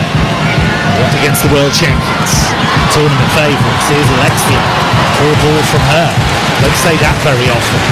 Just cannot get into the game, Alexia. No, she can't, and it's interesting because they look like they're ready in Pereluelo to come into the game as well. But it'll be interesting to see who comes out, because Pereluelo hasn't been the first sub off the bench. I spoke about Del Castillo being that player that usually comes off the bench. Vicky Lopez as well. There is a change, and it is Salma Paruelo, and she's coming on for Esther, who has 4 goals in this tournament and has had her moments denied by Ann-Katrin Berger right at the end of the first half. And Salma Paruelo, who was so good for Spain in that World Cup campaign, she comes on. A player who has an extraordinary journey, really, when you consider she's still just 21. She competed in European Indoor Athletics Championships back in 2019. 15-year-old, but decided to focus on football in 2022 when she joined Barcelona. But that change from athletics training to football training took its toll. In October, she took a 4-month break from sport. As the ball drops on the edge of the area and Aitana backs herself to go for it, and it was rather wayward and the ball well off target. Yeah, I think Paraluela will possess a different type of threat running in behind. I understand Esther didn't have a bad game necessarily. She didn't really have the ball. They didn't really find her. But I think, fair play. The coach gave 70 minutes to Esther. They've got to try something. They want to get this game wrapped up in regular time. They don't want it to be going to extra time. But Paraluela is not historically that number 9. She's usually that player that plays out wide for Barcelona, coming off the bench or starting games. So it'll be interesting to see how they find her in this game, because they didn't find Esther when she was on the pitch. A few groans there from the Germany fans as Hoffmann had players around her but couldn't find any of them. It's a rather wayward layoff, and Spain able to take the ball back. 69th minute in Zurich. Second Euro 2025 semi-final, live on TalkSport 2 with Kev Hatchard and Leanne Sanderson. No goals yet. Germany increasingly confident that they can maybe make the final again, just as they did in 2022. Germany with a terrific record in this tournament as the ball is played along down the right, and Katakoi comes miles out to deal with it and then puts the ball straight out of play. But it was brave and it was clever from Katakoi. It's unbelievable. I mean, you say it's brave and clever, but I think high risk coming out all the way out to almost about 15 yards away from the halfway line when Paredes was there and Mendes was there. I mean, they didn't really flinch, the defenders, when she came flying out. Ironically, playing against the German team, it was quite reminiscent of Manuel Neuer, wasn't it, really? Well, it is St. Catherine Berger a long way from home, and she smashes the ball upfield. Olga felt she was being manhandled there by Hoffmann, by the referee, who's done a good job actually tonight, I have to say. By and large, Adina Alves just shakes her head, plays on. 20 minutes of normal time to go. Last night, we went to extra time. We nearly went to penalties, but England found a way through Chloe Kelly. Beat Italy and broke their hearts. Here's Olga racing down the left. The Spain low ball across the face of goal, and Aitana couldn't get there. She was inches away from reaching it. She applauds the quality of the ball in.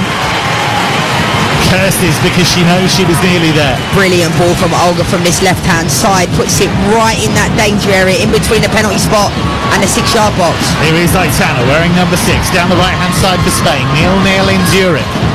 Tries to just poke it beyond Mingo, who just smashes the ball out of play. Yeah, I have a feeling that Spain will take it to another level now. I feel like the last thing they want is this game going into extra time.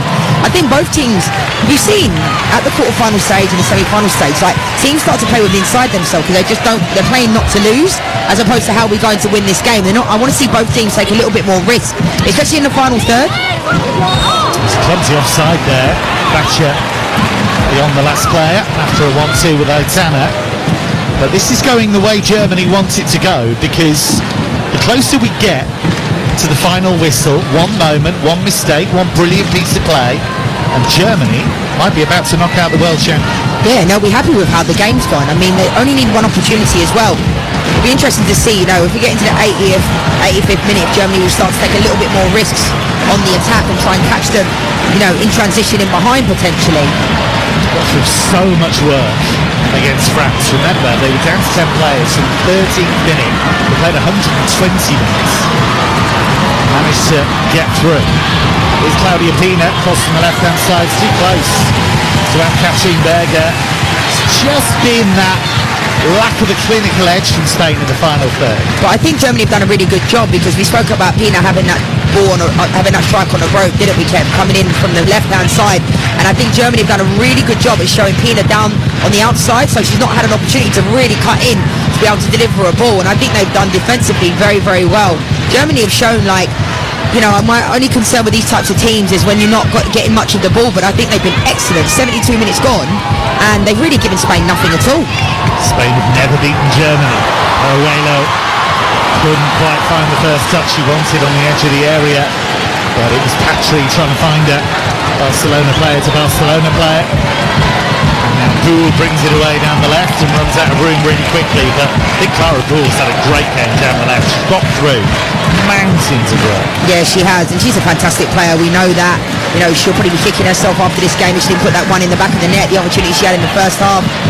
But I think it's interesting because I'd have expected Del Castillo to come into the game at this point. Honestly, I know I keep saying her name, but I think she is that difference. Almost like a genie. Leanne Sanderson makes Saturday appear on the bench. She's about to be introduced. I'm like her number one fan, but I think she's top. I really do. I think whether she's starting, whether she comes into the game, I think she offers something completely different. Mystic Leanne strikes. Here is Aitana, turns into trouble rather than away from it. Mariona didn't have any room. That was a rather tired clearance though by Minga. They've got to be careful with that, Germany. It was something that was happening all too often in the first half, just giving the ball away really cheaply. And they're good ball players. Like, I'm quite surprised that they're not trying to play a little bit more in the midfield. Ball squeezed through by Alexia to Paruelo, but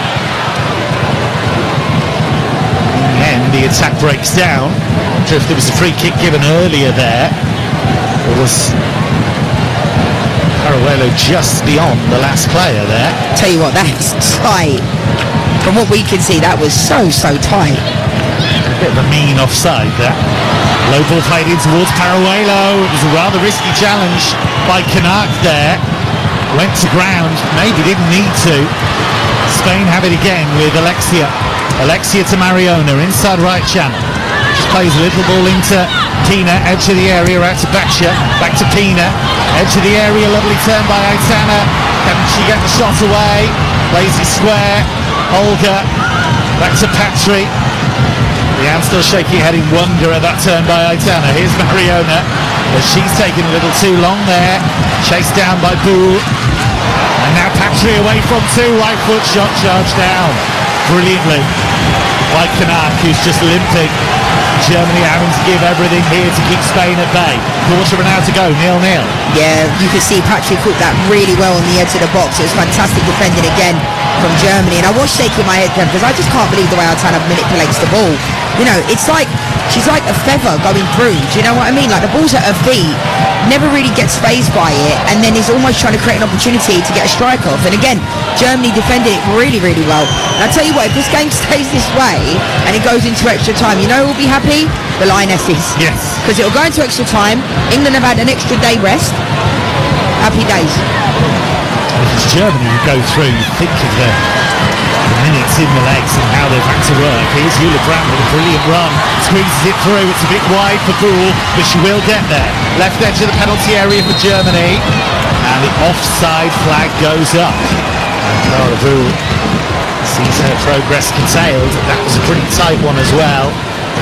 Jule Brandt just took a second too long to release it. And Leanne Sanderson's wish is fulfilled. Ateneo wearing number 10 of Real Madrid.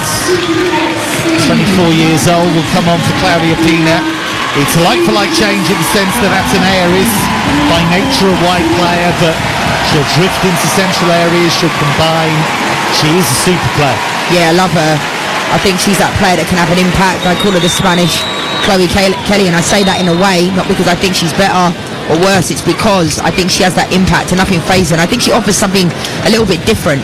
I think that substitution makes sense to me. I think Pina's had a quiet night. You know, Alexia's had a quiet night, and so has Aitana. But at the same time, you don't take those types of players out of the game, especially in a game like this. Ateneo has made impacts in games before, scored against Italy, scored against Switzerland. And the ball raked through towards her, but too straight, and Berger able to take it. 77 gone in Zurich, live on TalkSport 2. Second semi-final of Euro 2025. Germany 0, Spain 0. England await the winners. Will it be a repeat of the Euro 2022 final, England-Germany, or will it be a repeat of the World Cup final, England-Spain? Shows you just how consistent England have been in the last few years. Yeah, definitely. And I think it's interesting as well because since Paruelo's come into this game, I don't think she looks natural in that number 9 spot. I personally prefer her out wide, and I think they need to look to try and get her into those wide areas so she can get a run off. Her receiving the ball with her back to goal, it just doesn't work for her strengths at all. She dragged Kanak all the way out of the penalty area there, almost to the edge of the centre circle, and Kanak, so frustrated, ended up hacking her down. Free kick and nothing more than that. Yeah, really good play from Paralluelo. I'm not saying she can't do that number 9 role, but I personally prefer her out wide because I think she's better receiving the ball on the run as opposed to receiving the ball with her back to goal. Atenea with her blonde braids has just been left in a heap by Kep there. It looks as though Germany are preparing another change. Here is Atenea though. Quick free kick played all the way across the face of goal. Only half cleared. Kept alive now on the edge of the D. Patry, can she get the shot away? Germany scrambling here. Olga, left corner of the area, has to go away. Germany did really well there because they got caught out. Free kick got taken really quickly. Atenea was away. Dangerous cross. Germany just about survived, but here comes Spain again. All these rolls to Aitana inside right channel. The option was Atenea on the right, but they've gone out to the left instead with Olga. Alexia finding Olga at the byline. Cuts it back, Paralluelo missed it. Air shot. It was hit really firmly back to her, and she just couldn't react in time. Dalman will try and bring it away for Germany, and she's done well to win a throw. 79 gone, Germany 0, Spain 0. Yeah, there was 2 opportunities there for me that Paralluelo should have done better. Atenea did a fantastic job down the right hand side, caught Germany off guard, and then Paralluelo missed it on the front post, and then that second one she just opens up too much in and around the penalty spot. I think you have to take it with your left foot or take a touch, and instead she just opens up, and it was like an air shot in the end. Got a problem here for Ann-Kathrin Berger, who's just sat down. Big breath. She's just explaining what's going on to the referee, that she might need a little bit of treatment. She's indicated to the referee she's going to be okay, but Christian Vukin, well, he's a very standard German coach's outfit, a dark top and ice white trainers. See that a lot in the Bundesliga. He has the chance to talk to his players, and he's going to be, Leanne Sanderson, absolutely thrilled with what they've done so far. Yeah, he will be. He's done a fantastic job. I'll tell you what else I like. I love those tracksuits they've got on as well. They're fantastic. It's quite a weird one here because Ann-Kathrin Berger's calling for the trainer, the physio, to come on the pitch, and the referee is not allowing it. It's really, really strange. She's signalled 3 times now for the trainer to come on, and they've not allowed them on the pitch. It's very strange. Stina Johannes, who is the backup goalkeeper ostensibly, is warming up. She's only got 3 caps. She only made a debut in June last year, but she's getting ready potentially. Spain is just trying to turn up the heat a little bit, Leanne, and they have started to find a few gaps. Yeah, Atenea coming into the game, you know, Paralluelo coming into the game. They're going to try and get this wrapped up in 90 minutes, no doubt, but they haven't. I mean, Aitana's had a couple of opportunities inside the box on the right-hand side. You know, Germany have just defended really, really well. Really well. Got to give them credit for that. I didn't expect them to be able to do it over the 90 minutes, but then again against France they did it, you know, with going down to 10 players after 10 minutes, and they was able to do that. They're so organised. So organised. I have a feeling Ann-Kathrin Berger will be okay. I mean, at this moment in time, the resilience and the mental strength she has, there's no way she's coming off this pitch. No, I think you'd have to drag her off, wouldn't you? Germany are going to make a change here. They're going to bring on Selina Cerci, who was the Frauen Bundesliga's top scorer last season for Hoffenheim. She's got a good record at international level as well. She's got 5 goals in 12 caps. Player that has had some injury struggles as well. She's going to get the opportunity to shine here. My suspicion is that it would be Hoffmann she would replace. Lovely back here by Paralluelo into the path of Aitana, but she was surrounded by German shirts there. Brühl now has it for Germany and plays it in fields to Zenz. Zenz with a nice threaded through ball for Jule Brandt. Down the right-hand side, she keeps it going. Barmser, right edge of the penalty area, cross blocked. Corner for Germany. 8 minutes to go, 0-0. Yeah, fantastic break. We haven't seen Zenz in this game at all. We haven't really mentioned her name. We haven't really seen her on the ball. And then the one time she gets, she sprays a fantastic ball out wide. And that is when Germany are at their best, when they're on the counter. And this is what I said about them being able to capitalise on set pieces. What this corner now on the right-hand side. 8 minutes to go plus stoppage time. It's a great opportunity for Germany. Can they make one of these counts? Big German following in this stadium, the Letzigrund in Zurich. Clara Boule, left-footed, in-swinger towards the near post, headed up but not really away. Parahuelo clears. Zenz tried to bring it down on the edge of the area and was caught. Edge of the D, Elisa Zenz upended, and there's going to be a free kick in a really dangerous area for Germany with 7 minutes left of normal time. Yeah, really dangerous area. Atenea's very silly here. Definite foul all day long. Mistimes it, judges it late, and this is a really good area. I mean, sometimes in these moments, it's about 20 yards out, 23 yards out. It's too close. So I'm interested to see, to get it up and over the wall, that, from that distance, is always difficult for players, because 9 times out of 10, it hits the wall, but it's a fantastic area.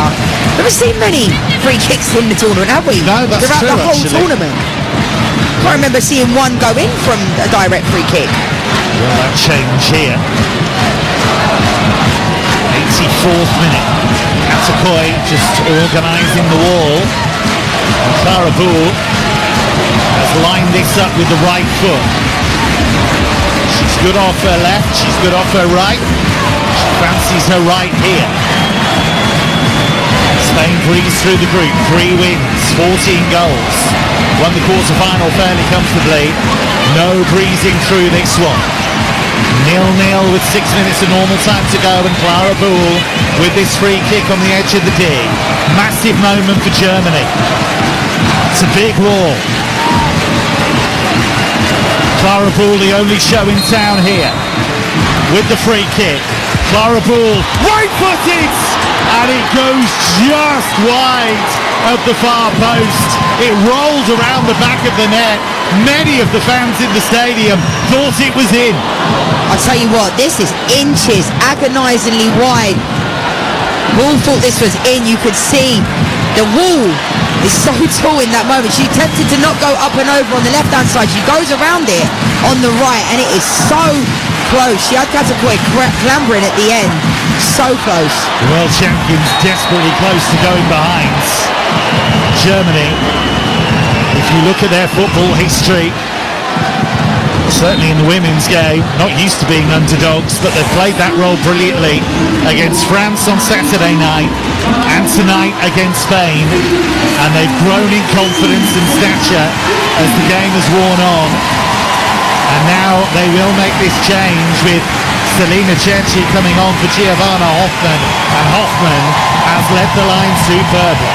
Yes, she has. She hasn't had much opportunities in those areas. There was one opportunity she had, but she was offside. But she's worked her socks off. It's a really unforgiving role in that 9 role where you're chasing everything down, trying to make things happen, trying to make the ball stick. A lot of tireless, selfless work from Hoffmann. The voice of the former England striker Liane Sanderson. Live Euro 2025 semi-final action on TalkSport 2. You'll hear every kick of the final on TalkSport. 5 o'clock kickoff on Sunday evening. We know England are there. Who will they play? 4 minutes of normal time to go. Just seen the shot on our monitors of Hoffmann on the bench.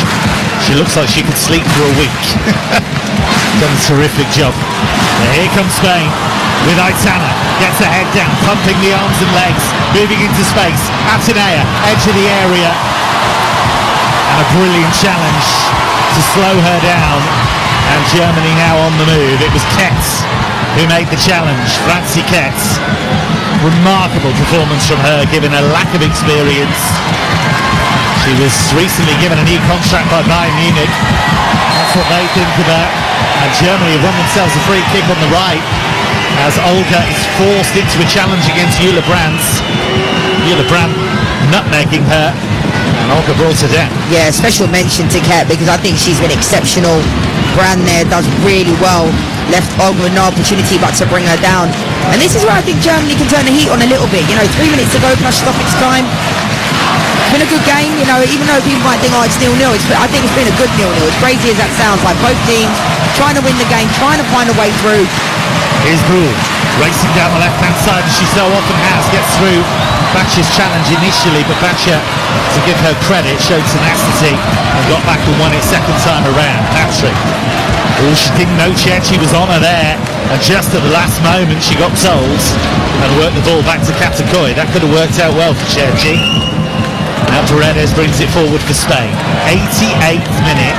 If you'd have said to Germany at the start of this game, you'll get to the 88th minute 0-0, they'd have absolutely taken that. Definitely, and I'm thinking I want to see a little bit more urgency from Spain. We see Paredes now sitting almost on the halfway line, and I'd like to see them switch the point of attack a little bit more, like they did in the first half. Spain were being quite direct.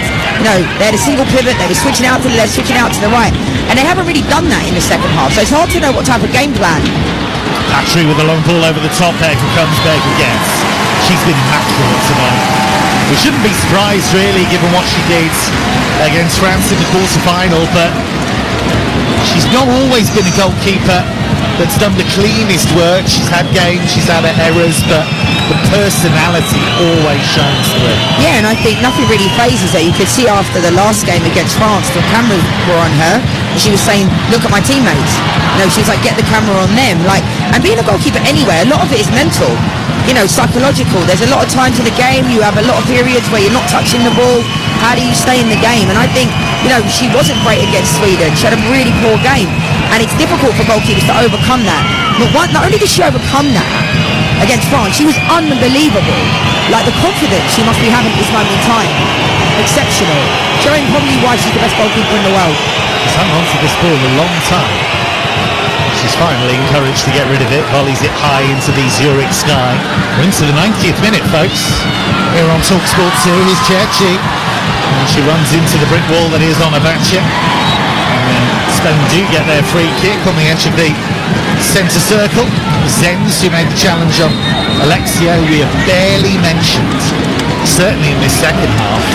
It's very rare to see Alexia have so little impact in a game across 90 minutes. Of course, Alexia, twice a Ballon d'Or winner. Player who missed the last Euros with a serious knee injury. She ruptured her ACL. She was out for 10 months. Cruel injury. But she is back in a big way. Of course, a lot of these Spain players fell at the final hurdle in the Champions League earlier this season. Lost to Arsenal in the Champions League final. Low ball into Paraguelo, who tries to score with an impudent flick at the near post, but she didn't really get the purchase on it. And it just bobbled towards Berger, who was able to make a comfortable save. We're in the first of 4 additional minutes, 0-0. Yeah, I like that intricacy and the kind of creativity from Paraguelo, but I don't think there was enough pace on the ball to be able to back Healy. You could see Aitana was kind of creeping underneath. Maybe a dummy might have been better. And then Paraguelo did fantastically well there to press the ball, and it's gone out for a throw. You can see there wasn't enough power on the ball for her to be able to back Healy on the front post. England await the winners. Germany 0, Spain 0, second semi-final of Euro 2025. It has been another muscular, physical effort from Germany, but in the second half they've started to play, and Montse Tomedi, coach of Spain, is just rubbing her chin, deep in thought, crisp white shirt, looking concerned. Here comes Germany, long ball towards Cerci, and Katakoi read the danger and out to the edge of her area and patched it before Cerci could get there. Alexia had to act quickly there. Zenz pressing her. 2.5 minutes of stoppage time to go. Forward by Bacha. Here's Atenea, right edge of the area. This is it across, and Paraguelo misses it by an inch. She stretched every sinew, couldn't quite get there, and the ball whizzes away for a throw-in on the far side. What a ball this is from Ateneo, and it was inches. Paraguelo really tried to get on the end of that. We saw a similar one in the first half when Olga played that ball across the box, and inches away from Paraguelo. That would have been in the back of the net for sure. There are the margins. This is top-level football. The semi-finals of the European Championship. Germany have been crowned as European champions 8 times against the current world champions. Paredes with a booming switch, but it's inaccurate. Headed away by Vanza. Now Alexia looking to find Mariona on the edge of the area. There's always a German boot. There's always a German player in the way, shutting the door. And then Patry with the foul on Kleinherner, and it's going to be a free kick to Germany, and they're edging towards extra time. Kleinherner's been excellent as well. Like their back line, we talk about the lack of experience. They've had to have a makeshift players coming in there due to injuries, due to, you know, suspensions, and they've been so good, Germany, defensively. Give coach Christian Buch a lot of credit. The players have really taken it all on board. Cerci with the header down, looking for Dalman. Dalman who's worked hard but not really been able to make much of an impact going forward.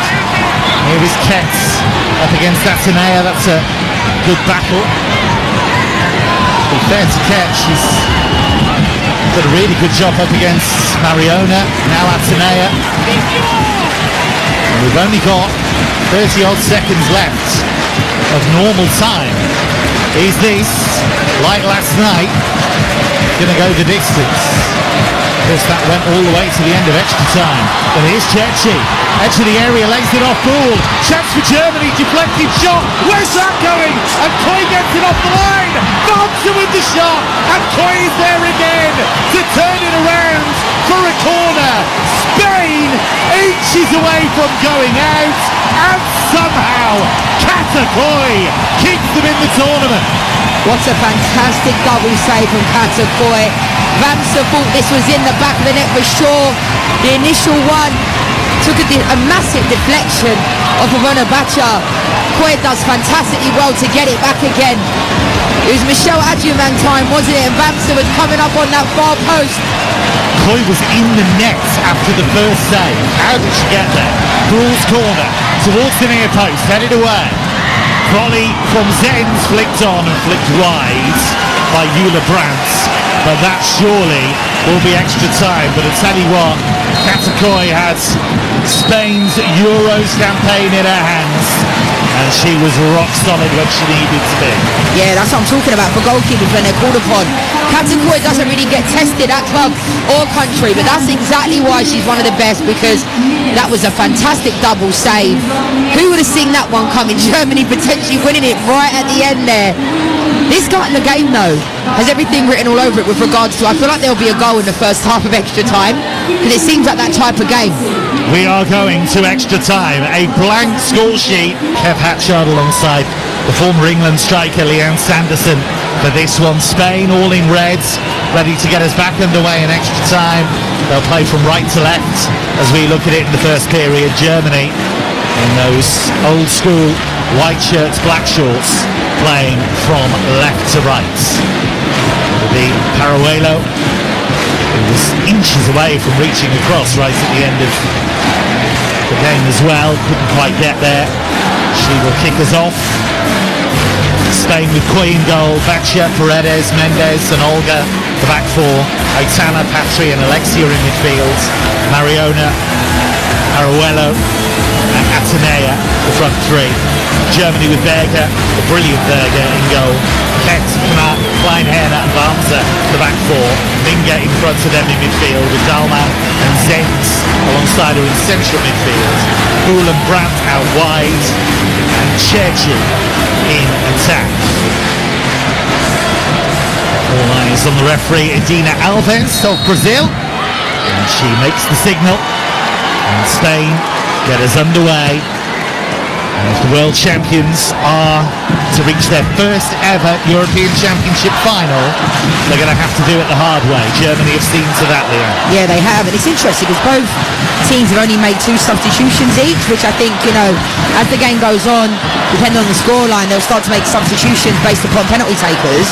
But I do think a sub can make a big impact in this game. Space here for Aitana. Through to Parahuelo, inside right channel, lays it off for Aitana. She sweeps it out to the right-hand side, and Spain looking to create some overload. Slip through to Aitana, right edge of the area, cuts it back towards Alexia, and it's hammered away by Yanina Minga, who so often is in the right place at the right time. She's made that kind of third centre-back time and time again. Dalman's done well just to poke the ball away from an opponent. Zenz infield to Brandt, and now Germany on the counter here. Options left and right for Bruhl, and she's found Barnser. Wamser with the shot. She got underneath it from just inside the box, and she clears the crossbar by quite some distance, but Germany had numbers there. They have to do better. They created an overload. It was a 3v2 situation. It was a decent ball from Bull, but by the time Wamser took her touch, she goes back inside, doesn't quite catch hold of it. And I think that's obviously where Germany can catch Spain off guard. When Spain are on their build-up and it turns over, that's when they can be direct in the way that they are. Just a bit better quality is needed. But my only thing about Spain is that I feel like they're thinking, I said to you, didn't I think they're going to score early in the first half of extra time, which I could be wrong. And I say that because Spain always seem to have an answer. I know they've never beaten Germany, but they seem to always have an answer when they can take it up another level.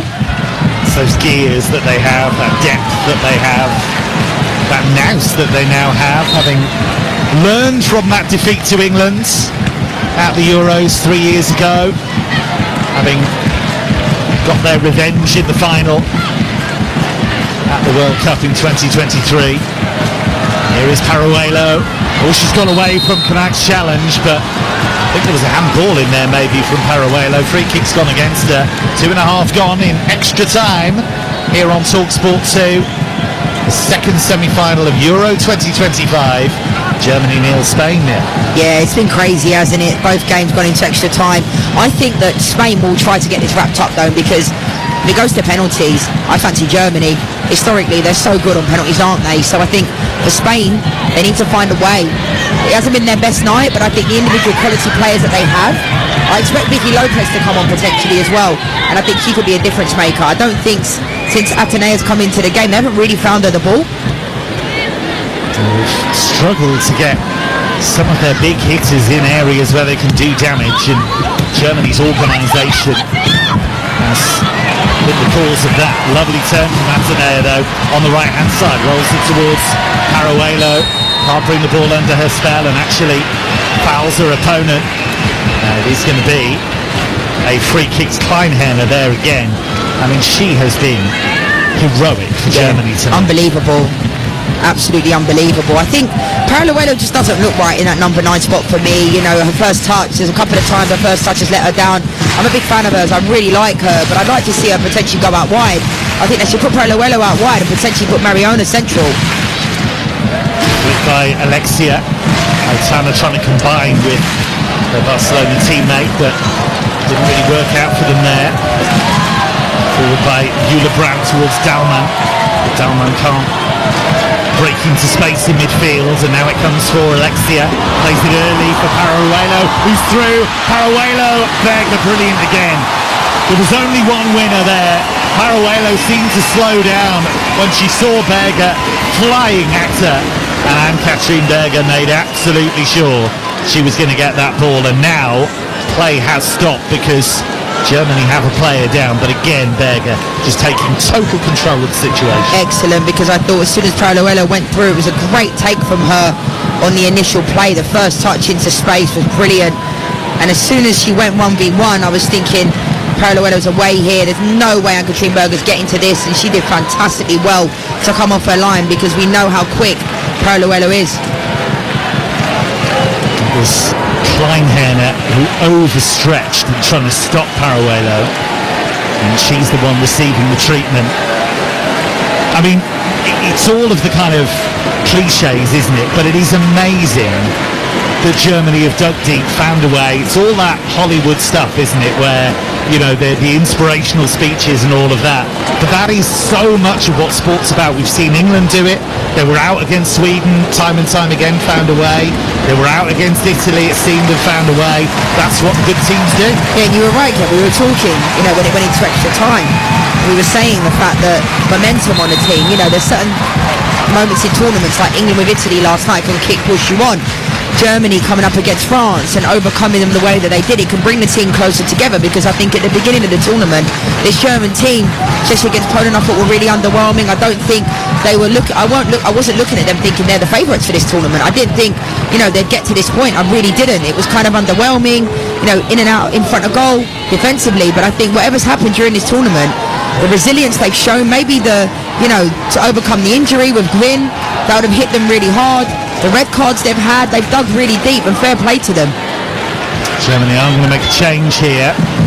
Kleinherner has limped off, and she will be replaced. She's in tears. Sophia Kleinhauner, she's given absolutely everything, but she overstretched trying to stop Paruelo there. And it's quite interesting, Sydney Lohmann, who's just joined Manchester City, is going to come on. More on that in a moment. Here's Gould trying to find Dalman, and Dalman went down, was caught. Aitana ran into her, and the free kick has been given. Patry has perfected that look of being dumbfounded by the referee's decision, but it is a free kick. It is funny, Patry, because she doesn't really say anything. She kind of keeps her thoughts internal, but she shows everything expression-wise on the look of her face. This is a good position for Germany to be in as well. I think it's a bit too far out, almost like 30 yards out for a strike, but they could be some intricacies here to try and get to goal. But Germany have had no luck in the back line, have they? Like this whole tournament, whether it be a red card, whether it be injuries. Kleinhauner in tears, being strapped up on the bench. Lohmann is a midfielder, and so Minga, you would think, will drop into this defensive line, but Germany have a free kick here. Katakoi just barking orders at her wall. It's a long way out, it's a good 30 yards, maybe a bit more than that. Dead centre, Boule is over it. Boule came very close to scoring with a free kick late on in normal time. Is it too far out for a shot? We'll see. Boule steps up, just chips it into the area, and it's too strong for Knark, who was coming in at the far post, and she knew she was never going to get there to goal kick to Spain. Yeah, I mean, Spain got quite fortunate there because Boule overhit that one, and Knark would have been on the end of it, but she just overhit it just a little bit. It was a really good area for Germany to get into. You are listening to the Women's Euros live on TalkSport 2 with McDonald's. Order the iconic Big Arch on the McDonald's app. You'll hear every kick of the final of Euro 2025 on TalkSport on Sunday. 5 o'clock kickoff. England are there. Who will they face? Joe Shannon will be alongside the former England striker Tash Dowie for that one. 99th minute here on TalkSport 2. It is 0-0 between Germany and the world champions and tournament favourite Spain. Germany keep having their resources depleted, and they keep finding the answer. They do, and I think my one concern was the fact that Spain would go to another level, but I think because Alexia and Aitana have had minimal touches in this game, we spoke about Esther, they don't seem to have found their confidence in the midfield areas. I think they've played quite into Germany's hands. Here is Alexia playing it to Aitana, right corner of the penalty area, round the corner to Atenea. Mariona leaves it, it's only half away. Dalman clears, but straight to Aitana. Patry over the top, Paruelo will chase it, but Berger will get there. And then Katrin Berger grasps the ball, a little bit of basketball to start with, and then was able to catch it. And in the 100th minute of this semi-final, it remains a blank score sheet, and England will be looking at this, rubbing their hands with glee. They will be. I mean, England looked tired last night, extra time, didn't need the penalties, but I think, you know, the extra day rest that the Lionesses will get, in addition to this game going into extra time, they'll be happy about this. That was a fantastic dummy as well on the front post of Mariona because she had awareness. Germany just defended it really well. Mariona's just found Paruelo, left corner of the penalty area, early cross, and on the half volley, hit high and wide by Atenea. She was racing onto it at a rate of knots, and it was barely even a half chance, but she got there. And Spain have done a really good job at hitting this early ball in between the centre-back and the full-back because they've had a lot of joy. We saw Paruelo went inches close, and we've seen there, you know, Atenea almost got on the end of it there. Looks like they're going to make another change to the forward line here, Spain. It's like Justina Martin Prieto is going to come on. He's got a great goal-scoring record at club level for Benfica. Has scored at this tournament as well, but here's Aitana, right on the right-hand side, waving players into the box, and the cross is too close to Berger, who catches it about 8 yards from her line. She has been immense once again, and Katrin Berger, and she is seen as one of the great penalty savers. Spain will know that. They will not want this to go to stop kicks. Not one of those people who believes that it's a lottery. I don't think it is. Spain will know that it's certainly not, because Berger puts it very much in Germany's favour. Yeah, she's been excellent this game yet again, but I do think Spain are playing right into her hands. I'm quite surprised they're going with all these high balls that are just right into the keeper's hands all day long. They don't really usually do that. It's quite uncharacteristic for Spain, because they usually try to play, you know, a tiki-taki type of football. Here's Atadea, wide on the right-hand side. She's got Lohmann for company. He's just come on, Sydney Lohmann.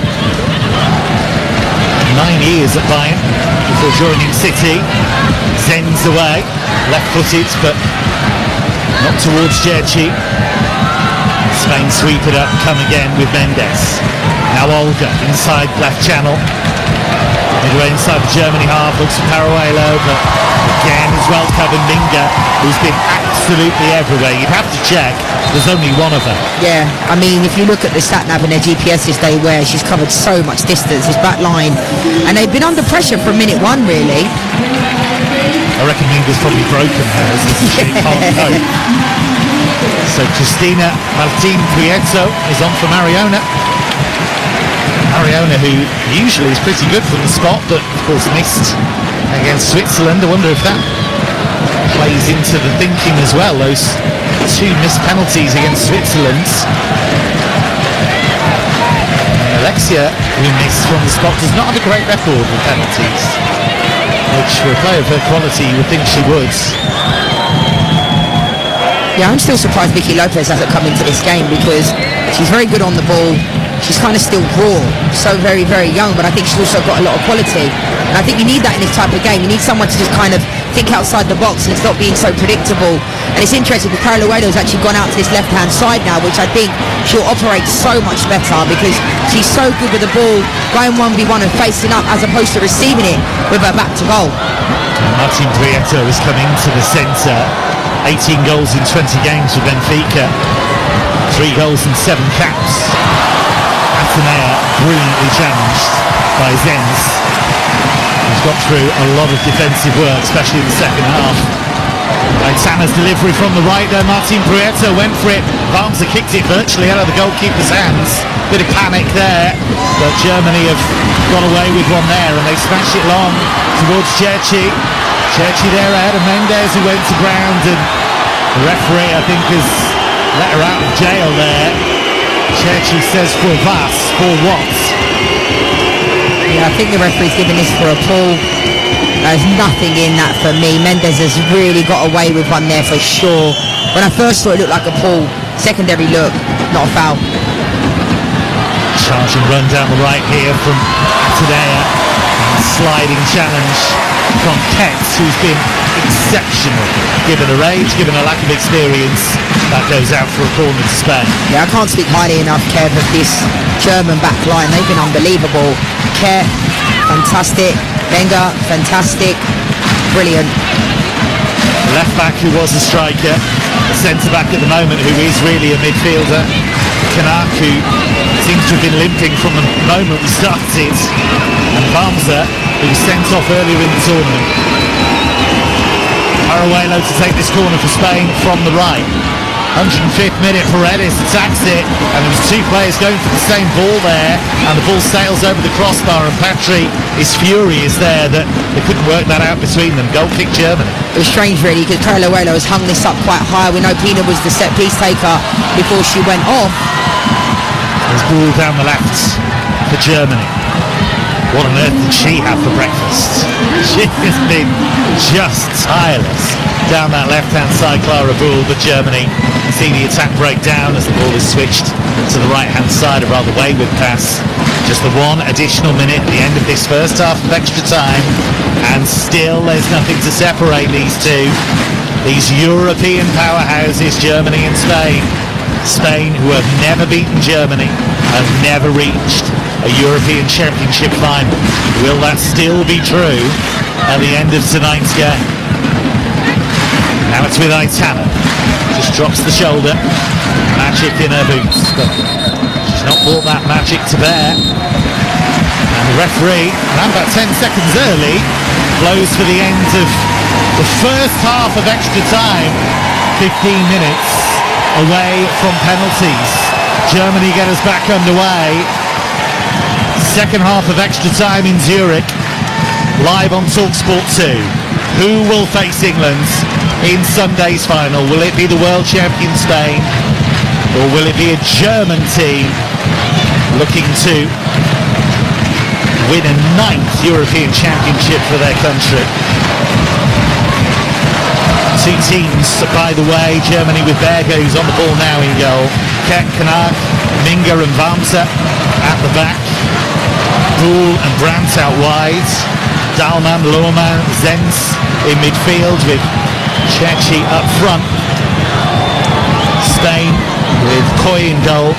Bacha, Paredes, Mendes and Olga at the back. Aitana, Patri and Alexia still in midfield. With Martin Prieto, Paruelo and Atenea up front. Here's Dahlmann. And she was racing forward in midfield there and has been brought down. She's brought some energy to the midfield, Linda Dahlmann, since coming on, and Patri couldn't live with her there. Brilliant from Dahlmann. She takes her first touch across Patri, and it looked like Patri was going to recover the ball, but it's fantastic play from Dahlmann. I spoke about Germany not having that player that can potentially, attack from that number 10 spot. It looks like Patri picked up a yellow, potentially. Yellow card for Patri.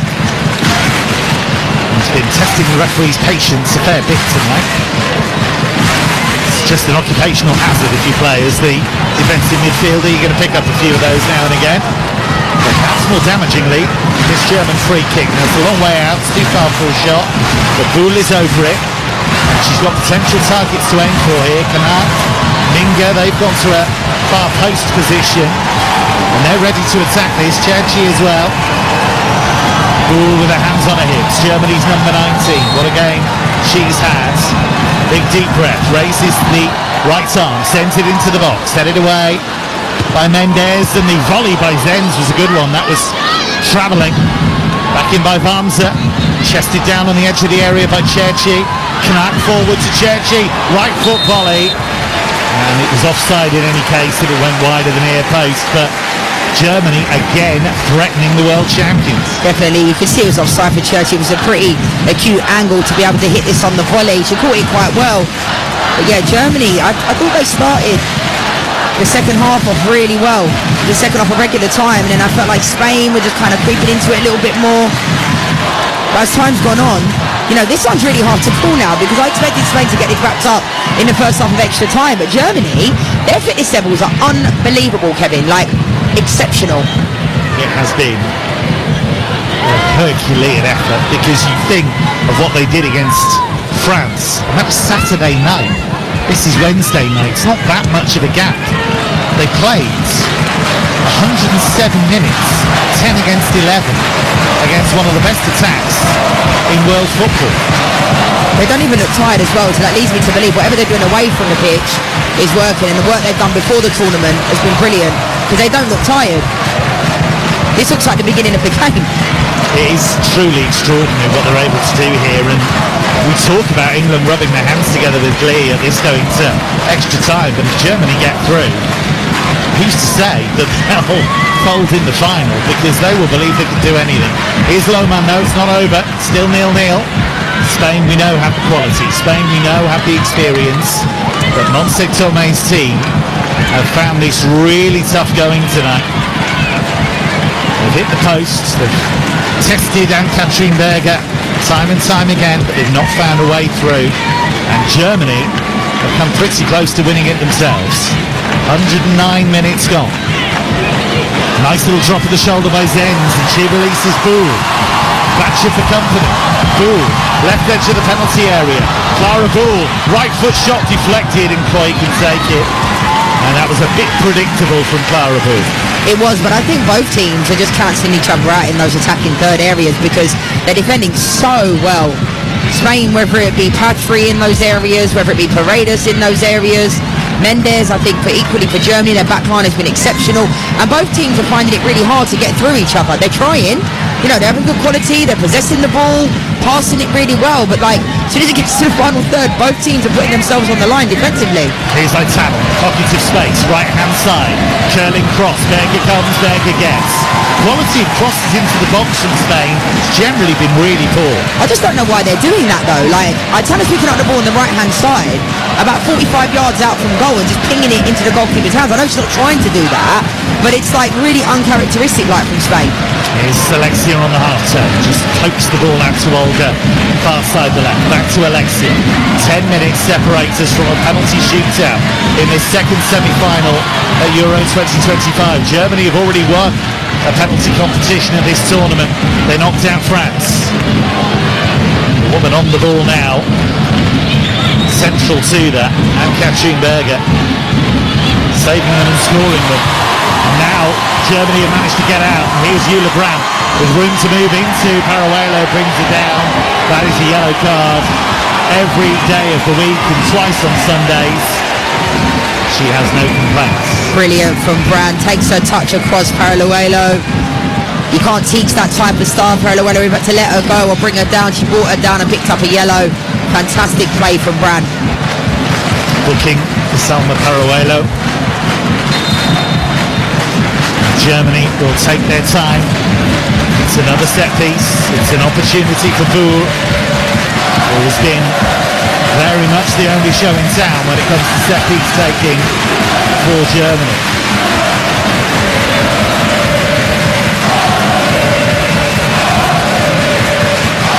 Plenty of targets to aim for here. Lots of German fans in, giving Clara Buhl their support. 112th minute, 0-0, Germany and Spain. Buhl's delivery towards the far post, Chiachi ready to attack it, but it bounced away from her and he goes out for a goal kick. You are listening to the Women's Euros live on TalkSport 2 with McDonald's. Try the new and iconic Big Arch. Spain struggling for momentum. The tournament favourites, the world champions. Here is Olga, slides it down the left, Parajuelo, lots of red shirts to aim for in the box, it's a great ball in, it comes to Atenea, edge of the 6-yard box, she laid it off, and she found Sydney Lohmann, when there were lots of teammates with her. Lohmann's clearance is poor, straight to Atenea, wearing number 10 for Spain, darting in fields, finds Aitana on the turn, Aitana, oh she scored! Berger beaten at a near post, and Aitana finds a way. Spain have been made to dig deep. They've had to work so very hard, but it's Aitana who so often produces the magic, and she's done it again. Spain lead 1-0. What a finish this is from Aitana Bonmatí. I spoke about Atenea having a moment, plays the ball, but it's the footwork from Aitana to be able to get into this position. It was a little swivel of the hips to let the ball run through, which caught the German back line off guard. And for me, she has no right with this acute angle of putting this in the back of the net. Ann-Katrin Berger will be really disappointed. I don't come from a place where the goalkeeper should never get beat on the near post, but I think Ann-Katrin Berger will be really disappointed there. I think she was anticipating the cross. Aitana took it early. It's a good finish, but I think Ann-Katrin Berger should do better there. But it's what she does, Aitana. Big game player, big moments. I feel for Germany there's still time, but this is why players like Aitana Bonmatí are the best players in the world, because when their team needs something, when they're not playing well, they get a goal. That's why she's won the Ballon d'Or twice. That's why she's regarded as one of the world's top players, because with the game on the line, she came up with the magic moment. Germany have reacted instantly. Lea Schuler, regular scorer for Germany and for Bayern, has come on. She's come on for Zenz, and Germany are heartbroken.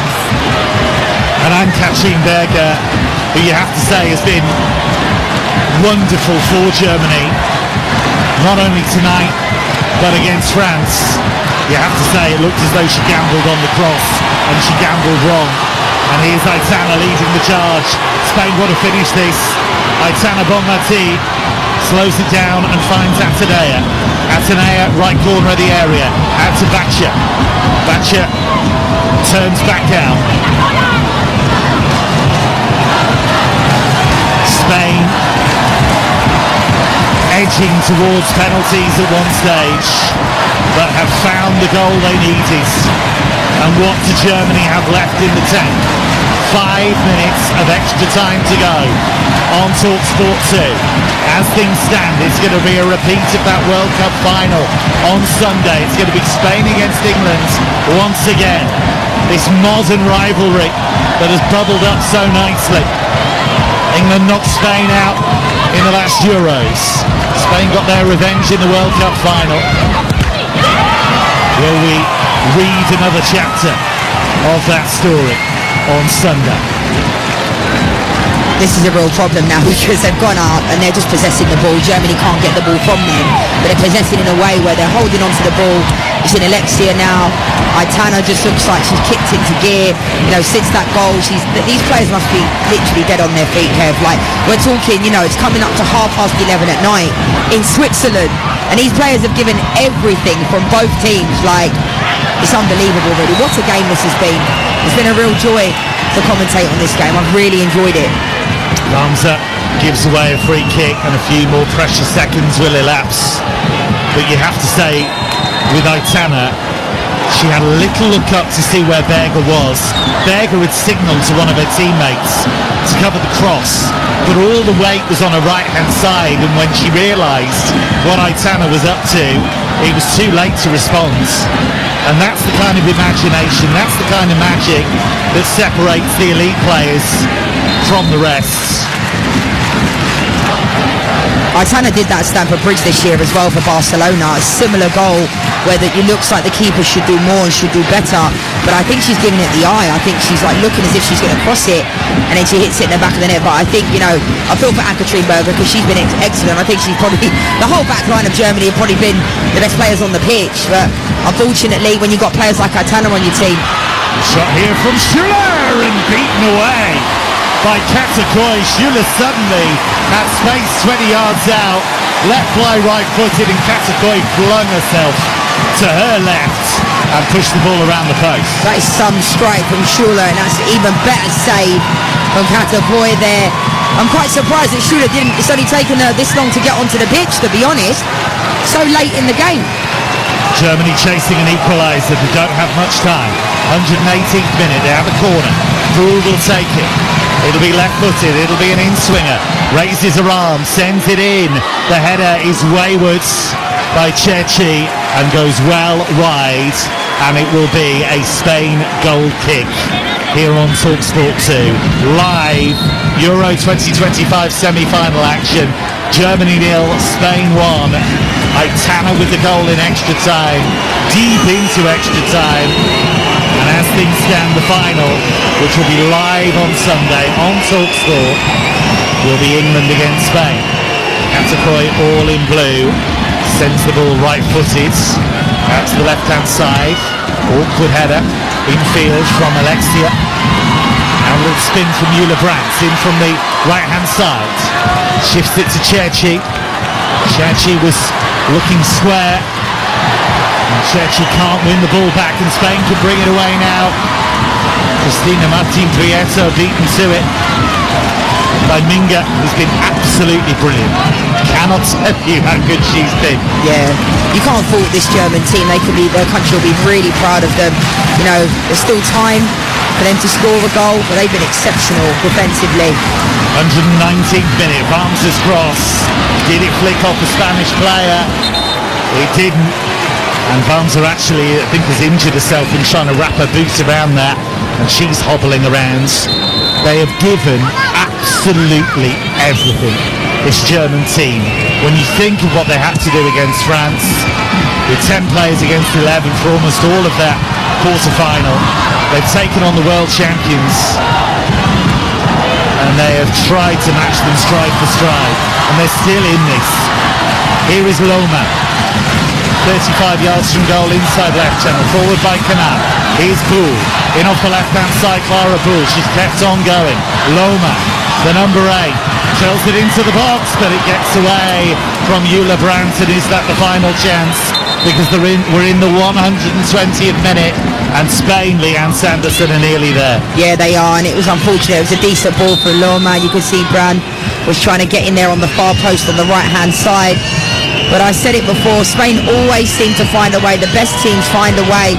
And I feel for Germany, it's been brilliant. It's been a fantastic game. What a semi-final this has been. Maruelo's won it high up for Spain. Atenea can finish it here, maybe. Trundles to the edge of the area, slows it down, finds Aitana. Now Atenea. Inside right channel edge of the box, but that's short from Atenea. No need for that. Final minute. Just the one additional minute at the end of extra time. We're in that now. 35 seconds separate Spain from the final. Ball given away by Berger. Paruelo, left foot shot straight at Berger. Lohmann tries to clear and does. Spain have not finished Germany off. And this is it. The final German attack. Dalman just inside the Spanish half. Out to the right. Julia Brandt into the area. Poor cross. Goes behind. That is surely that. And Julia Brandt has her head in her hands. Kanaka tried to rumble forward to join the attack, but Germany have surely seen their last chance slide by, and all eyes now on the referee Edina Alves.